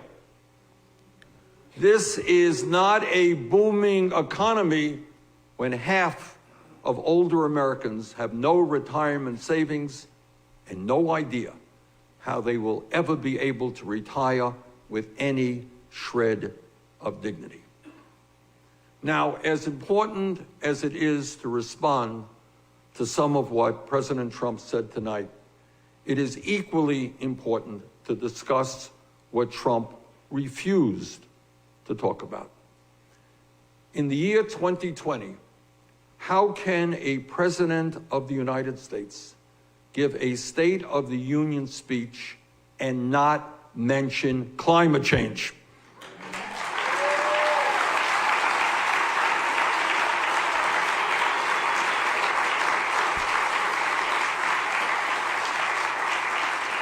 How do you give a speech, State of the Union speech, and not mention climate change when the leading scientists of the world tell us that climate change is the greatest existential threat facing humanity, and that they, as scientists, have actually underestimated the speed and the severity in which climate change is wreaking havoc on our country and the entire world? I did not hear President Trump say one word about what it means when Australia is now on fire because of severe drought, and about the unprecedented level of flooding and extreme weather disturbances that we are experiencing. And he failed to talk about how many American communities could be underwater in the next century as a result of rising sea levels. By ignoring and, in fact, exacerbating the crisis of climate change, President Trump is turning his back on the children of America and on future generations, and dooming them to live in a planet increasingly unhealthy and uninhabitable. It is truly sad that we have a president of the United States who lacks the courage to stand up to his billionaire friends in the fossil fuel industry. Tonight, I didn't hear Donald Trump say one word about gun violence or the epidemic of mass shootings that we have experienced in recent years. Together, the American people want strong policies. hell is that glitch?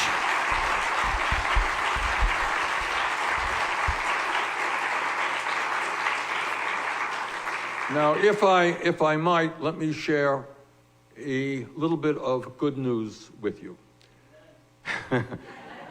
And that is that after traveling around this country, I am more confident than ever that the American people want a government that is based on the principles of justice and compassion, not greed and corruption.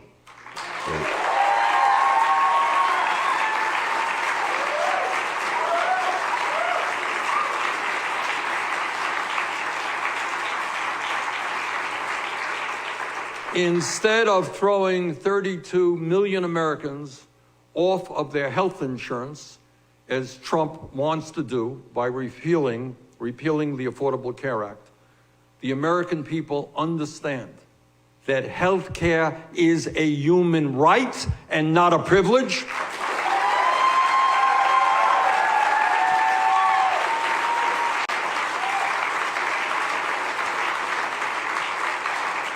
And that we must expand Medicare to cover every man, woman, and child in this country through a Medicare for All single-payer program.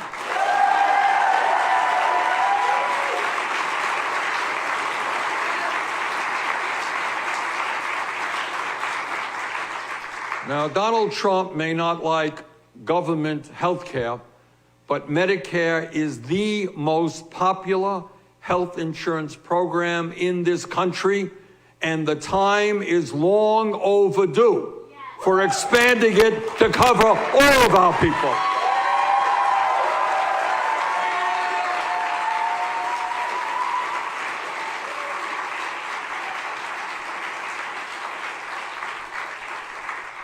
Tonight, President Trump talked about his desire to preserve Social Security.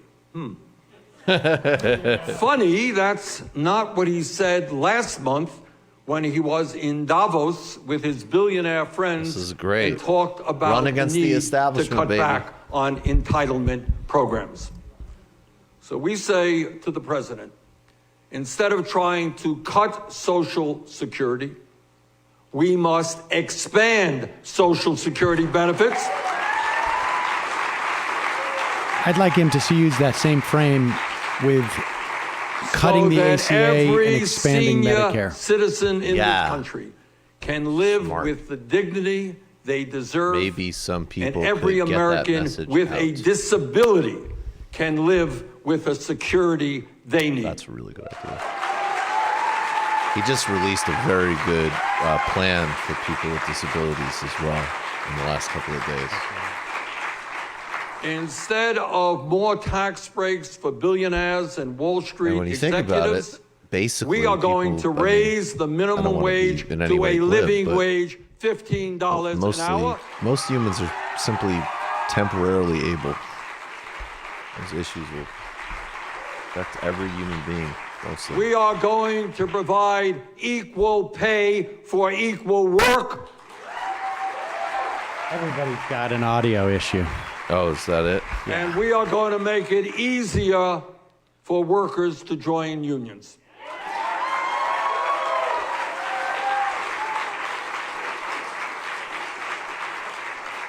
Instead of giving massive tax breaks and subsidies to the fossil fuel industry, as Trump is doing, we are going to enact a tax on Wall Street speculators so that we can make public colleges and universities tuition-free and cancel all student debt in America.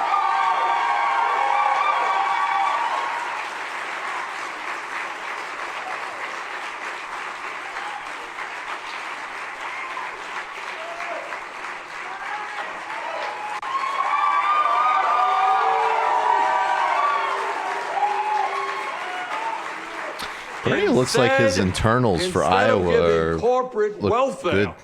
That's the what Bernie large looks like to me. companies that are shipping our jobs overseas. We're going to stop providing lucrative federal contracts to corporations that are outsourcing American jobs to low-wage countries.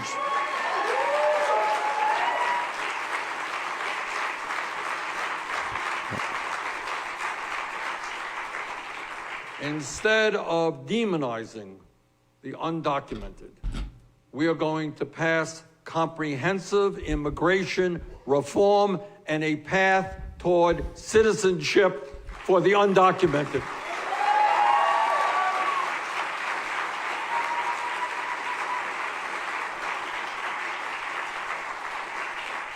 And on day one, we are going to restore the legal status of the 1.8 million young people eligible for the DACA program.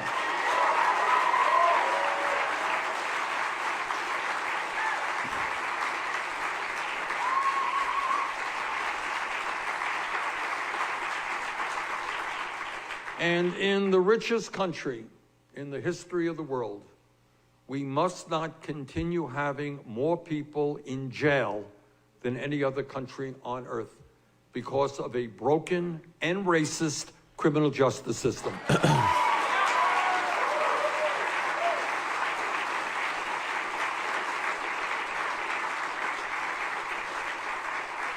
We need to invest in our young people, in jobs and education, not more jails and incarceration.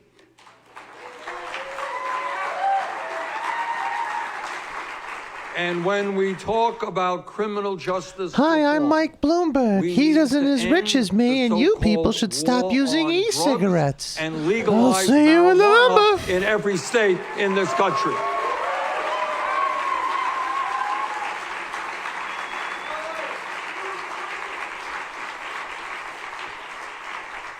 Yes, tonight we have heard Donald Trump talk about deregulation and getting government off the backs of the American people. But if Trump believes that we have to get government off the backs of the American people, then he must understand, and his colleagues and friends must understand, that it is women who must control their own bodies, not the government.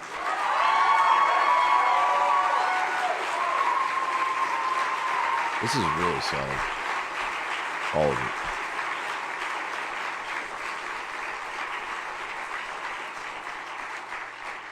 If we are serious about transforming our country, if we are serious about rebuilding the middle class, if we are serious about economic, racial, social, and environmental justice, we must end the divisiveness that Donald Trump is fomenting.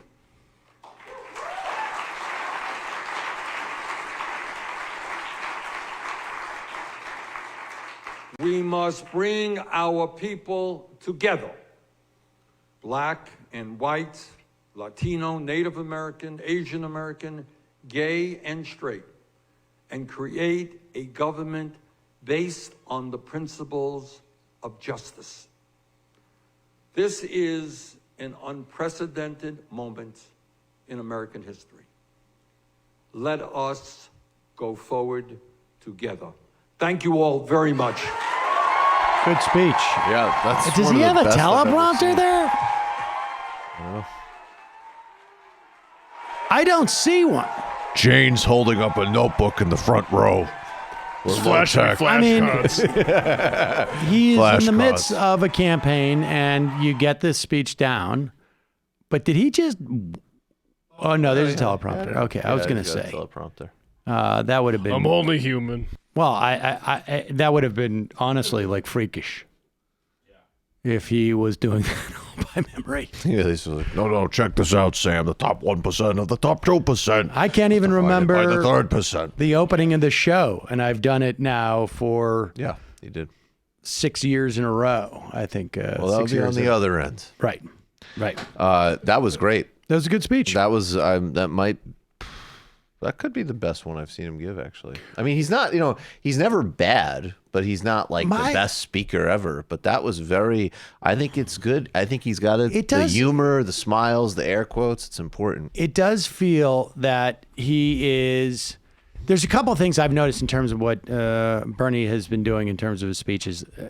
Just like as we get closer to Iowa and in the wake of Iowa, is he seems to be sort of like trying to be a little more presidential. Definitely. A little bit more low key. Yep. He's only going to be so low key, but he's being a little bit more low key. I had to go through this myself. I get it, Bernie. He also seems to be showing a little bit more of his sense of humor. Yeah, which is really important. This moment, and I was surprised because I thought a lot of people would pick up on this.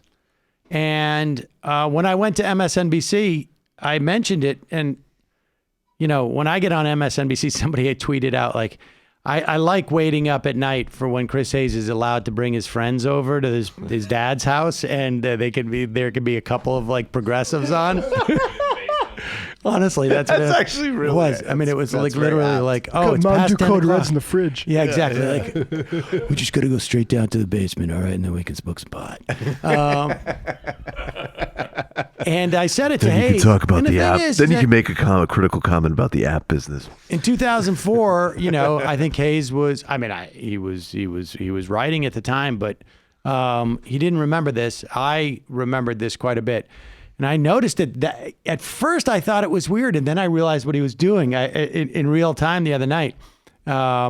Here is Bernie Sanders, the way that he finished his speech in Iowa, and I mean, I sort of mentioned it last night. So if you're watching the coverage, you would get this. But here's Bernie Sanders finishing his speech in Iowa last night, and then I will show you. This is perhaps one of the driest, subtlest, well-done comedy bits that I've seen in a long time from a politician. Here we go. It's a moment for the real heads, basically. Yeah, I mean... This is for all the real heads out there. That's right. End of his speech.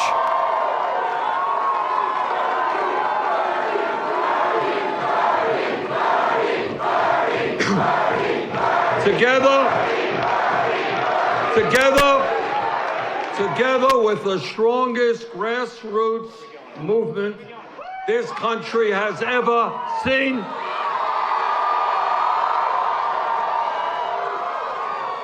where we have knocked on hundreds of thousands of doors here in Iowa. We're doing it in New Hampshire. So let me conclude by thanking our great staff, our volunteers here in Iowa. And now it is on to New Hampshire, Nevada, South Carolina, California, and onward to victory. Thank you all very much. Now, let me show you what the joke he's playing here. This is Howard Dean, who they had comparable campaigns insofar as, I mean, let's put aside ideology and politics. Howard Dean was the first person to raise money over the internet, essentially, and to do it in small donations, and to have, at least in the internet era, an army of volunteers. And here is what he came in third, I think it was, in the Iowa caucus. I was going to say, thank God Bernie did better. Right. and there was a lot of other factors, but this was the nail in his coffin. This is how petty our politics were at that time. Hold on, we're going to go back. I think this would play well today. It's a different era. You know something? If you had told us 1 year ago that we were going to come in third in Iowa, we would have given anything for that. And you know something? not only are we going to New Hampshire, Tom Harkin, we're going to South Carolina and Oklahoma and Arizona and North Dakota and New Mexico. And we're going to California and Texas and New York. And we're going to South Dakota and Oregon and Washington and Michigan. And then we're going to Washington, D.C. to take back the White House. I mean, it's goofy, but like, it's just so stupid that would sink somebody. That's actually that's the most likable I've seen Howard Dean in over a decade. Well, he's a I know. misery on television now. I understand. I mean, No, because but- you now have seen where he goes. But I mean, that's contemplate the likable. idea, folks, that was that was the nail in the coffin of his campaign. And when we hit, there's going to be a patron level on my show where I will recreate this. I have no doubt you will monetize it, but It's got to go on the soundboard. But I got this feeling that Bernie, I don't think he planned that joke. I think as he started going like, we're going next to New Hampshire, and then he realized like, I'm not gonna do it. I'm not gonna do the whole thing. But you could tell by his facial expression he was definitely leaning into it. thinking about it. He was amusing himself. He definitely was thinking about it, and I thought that was pretty. I don't know. I gave that extra points. And that's why I say he won the Iowa caucus, regardless of what the numbers are. We're still at 62%, I guess. They still have not released it. This is unbelievable. Quality control. There is a, this whole thing with the 62%, the fact that they have released these numbers on some level, like they must have been aware that they could only go to 62% because it has been almost 6 hours, 8 hours. They must have been aware that this is the best they were going to do, and they decided we're going to release part of it now. That's messed up. I mean, in my opinion, I think of course it's messed up, and I mean, regardless of anything else, and I look at these things the way you look at in terms of, I mean, there is such a thing as criminal incompetence, frankly, but I think that where I'm conspiratorial and feel comfortable being conspiratorials, I think that if there was a sense that Buttigieg had won a convincing victory or Biden crushed it, I don't necessarily think that we would be seeing these types of delays. Oh, really? Yeah. No, I don't. I mean, right now, Buttigieg is in the lead. Absolutely. But I mean... But the district's still out. But the district's still out indicate Bernie. I mean, yeah. I think this is sheer super incompetence weird. is. Well, and then I like the other question though, is then it's like, how do we get to sheer incompetence? And I think that is what you pointed out very well earlier. I think those things are coincidental in the sense that we have a candidate who is specifically running on a society-wide critique of that. Yes, it's very validating in that sense. But I think I like the way, look, I think Mcgee has a good handle on this stuff. And I like that, it comes down to a lot of like, when there's a jump ball, the ref is going to always go for one team.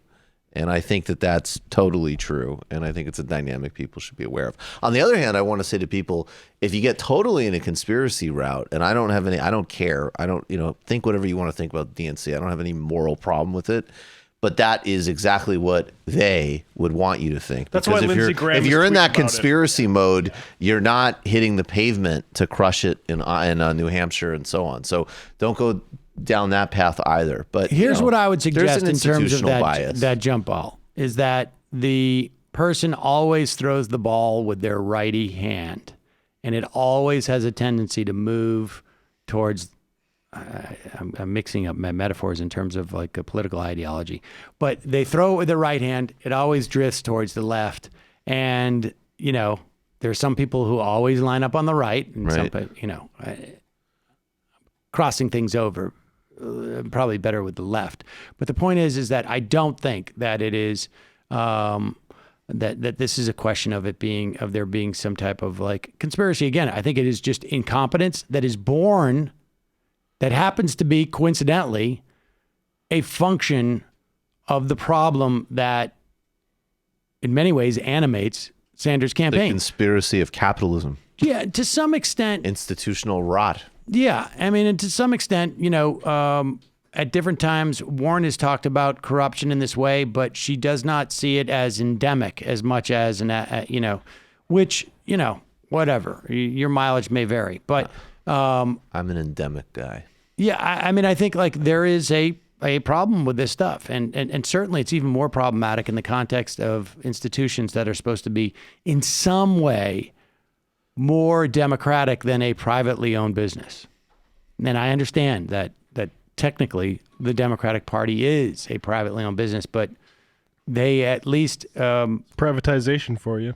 Well, yeah. I mean, it's always been that way, and that's always been a problem. I mean, we can get back into the history of, this isn't my hobby horse right now, but one of the reasons the third party thing is so actually hard to do outside of Hail Mary presidential runs is that for decades of American history, longer, both parties have actually colluded together to make it. I mean, if you read about European protocols for how you get a third party on the ballot, they're always extremely straightforward and easy to do. The United States, and so that's the type of thing.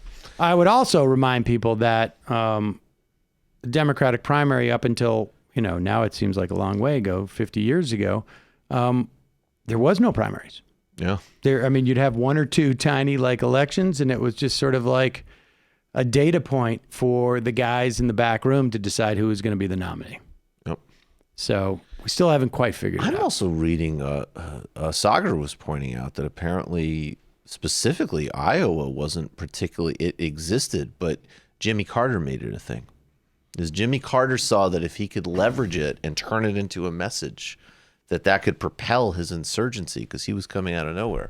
But supposedly before Carter, it happened, but it wasn't Carter. a site. No, before Carter is basically, by the time before Carter, we're basically going back to the, 72 is when it the wasn't time they in had the primaries after the McGovern. Yes, room. And that was because McGovern did not want the unions to have such powers. Right.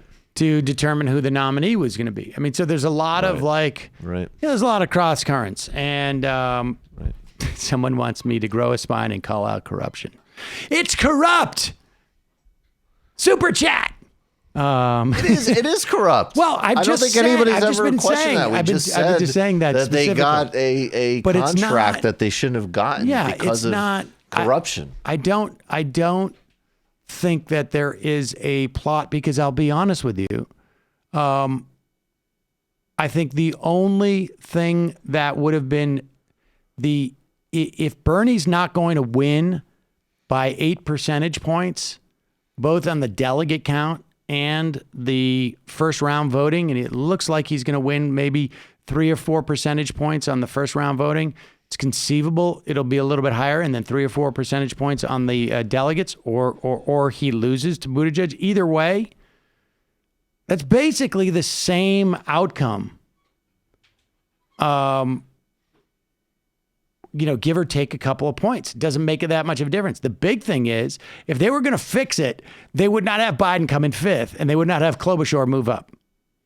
They would basically decide who they wanted to be. Yep. Maybe it would be Bloomberg. Maybe it would, or maybe they're just wildly incompetent at also their plots. But I am going to confess. The plot could also be you just, we're incompetent. We could get these results out this news cycle. Let's give it another news cycle. Yeah. So Buttigieg can keep. I got news for you.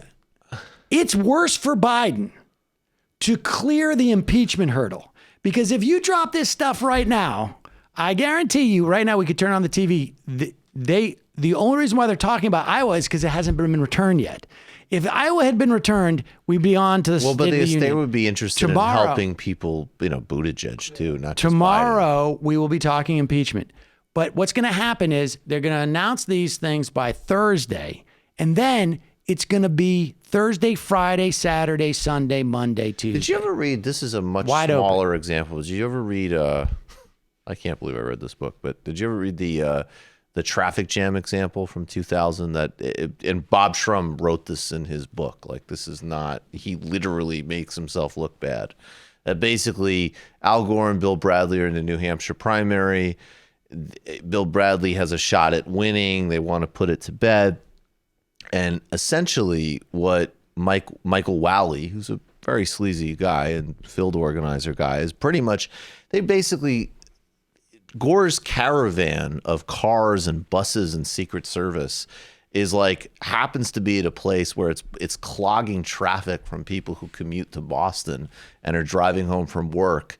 And these are Bradley heavy areas. And presumably if they get to voting stations, it's not good for Gore. And so they basically intentionally like, let's just sit.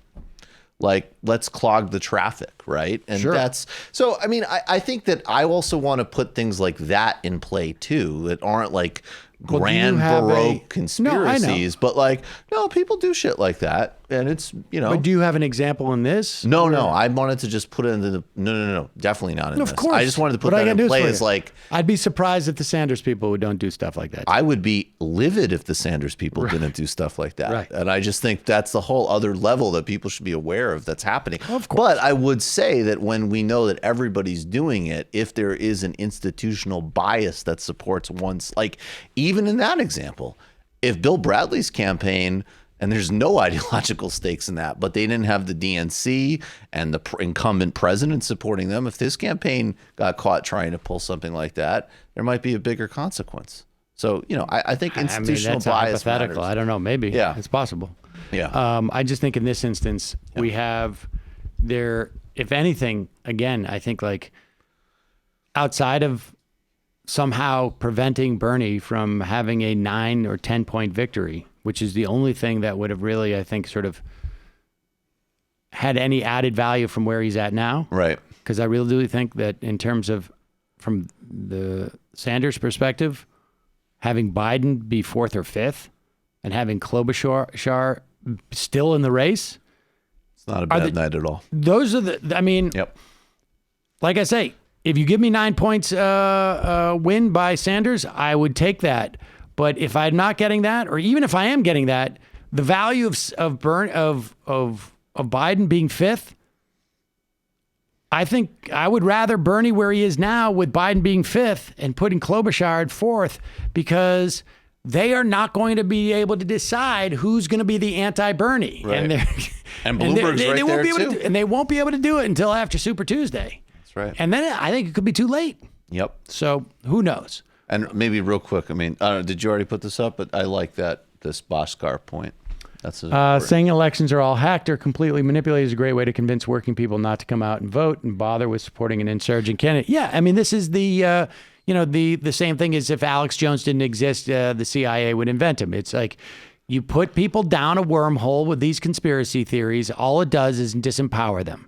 It basically makes them feel that there's nothing that they can do to win. And you know, again, I go back to the Air America days. I would get a lot of emails saying there must be a mole in Air America because there's no way you guys would do these dumb things. And there was no, like, if you were a rival campaign or station, these people were so idiotic who were making these decisions, you would never hire them to be double agents. Like, they're just too dumb. I do want to say they can't execute anything. They can only just like follow the smell of the food. I just want to say real quick, I like Bhaskar saying completely manipulated because all these elections, especially if you're running a genuine progressive candidate, are going to be manipulated by the bureaucracies, I think. Of course. Any chance they have, they're going to. Right. Of course. Right. I mean, there are structural things that are just exist and they're obvious. And we can see them. You know, it was like the DNC's decision in 2016 to have all the debates on like Saturday nights at 3 a.m. You can see what they're doing. Yep. I don't think it ended up helping them. I think it actually ended up hurting Hillary Clinton. But you could see what their attempt was. It was quite obvious. They were trying to, and it didn't work. And part of that evidence is that, you know, like, part of the evidence that Hillary Clinton was uniquely a bad candidate is that Bernie Sanders did not do the numbers he did in Iowa in 2016. Now, there's a lot of different options and whatnot, but it shows that a significant portion of his vote was an anti-Clinton vote. With that said, he still seems to have the plurality within this electorate as we see it now. He has it at 62% in Iowa. I'm talking just sheer plurality, not like, because the reality is and when push comes to shove, you don't necessarily get your second chance, although I guess theoretically at the convention you will. But that would suggest that, things would have to be static in terms of the way that breaks down, and we don't know. All right, so folks, we will see you tomorrow. We'll probably do some news. And tomorrow night, oddly enough, we will not be doing a show. There will be TMBS. But TMBS will be doing one. Indeed. So Emma Vigeland, good back luck from with that. Iowa, is hanging out with us, telling us what's going on. And Corey Pine, great writer and writer of AM Quickie, is going to explain to us why technology is bad and we should not be It's going to be a tough entrusting case our to make this democracy week. to it, or like nuclear first response, or a whole host of other things that we've outsourced in a very foolish way. Is Robbie Mook working on nuclear response? That's probably his. too? I'm done with politics. Let's just make sure that we don't have any more numbers. We do or no?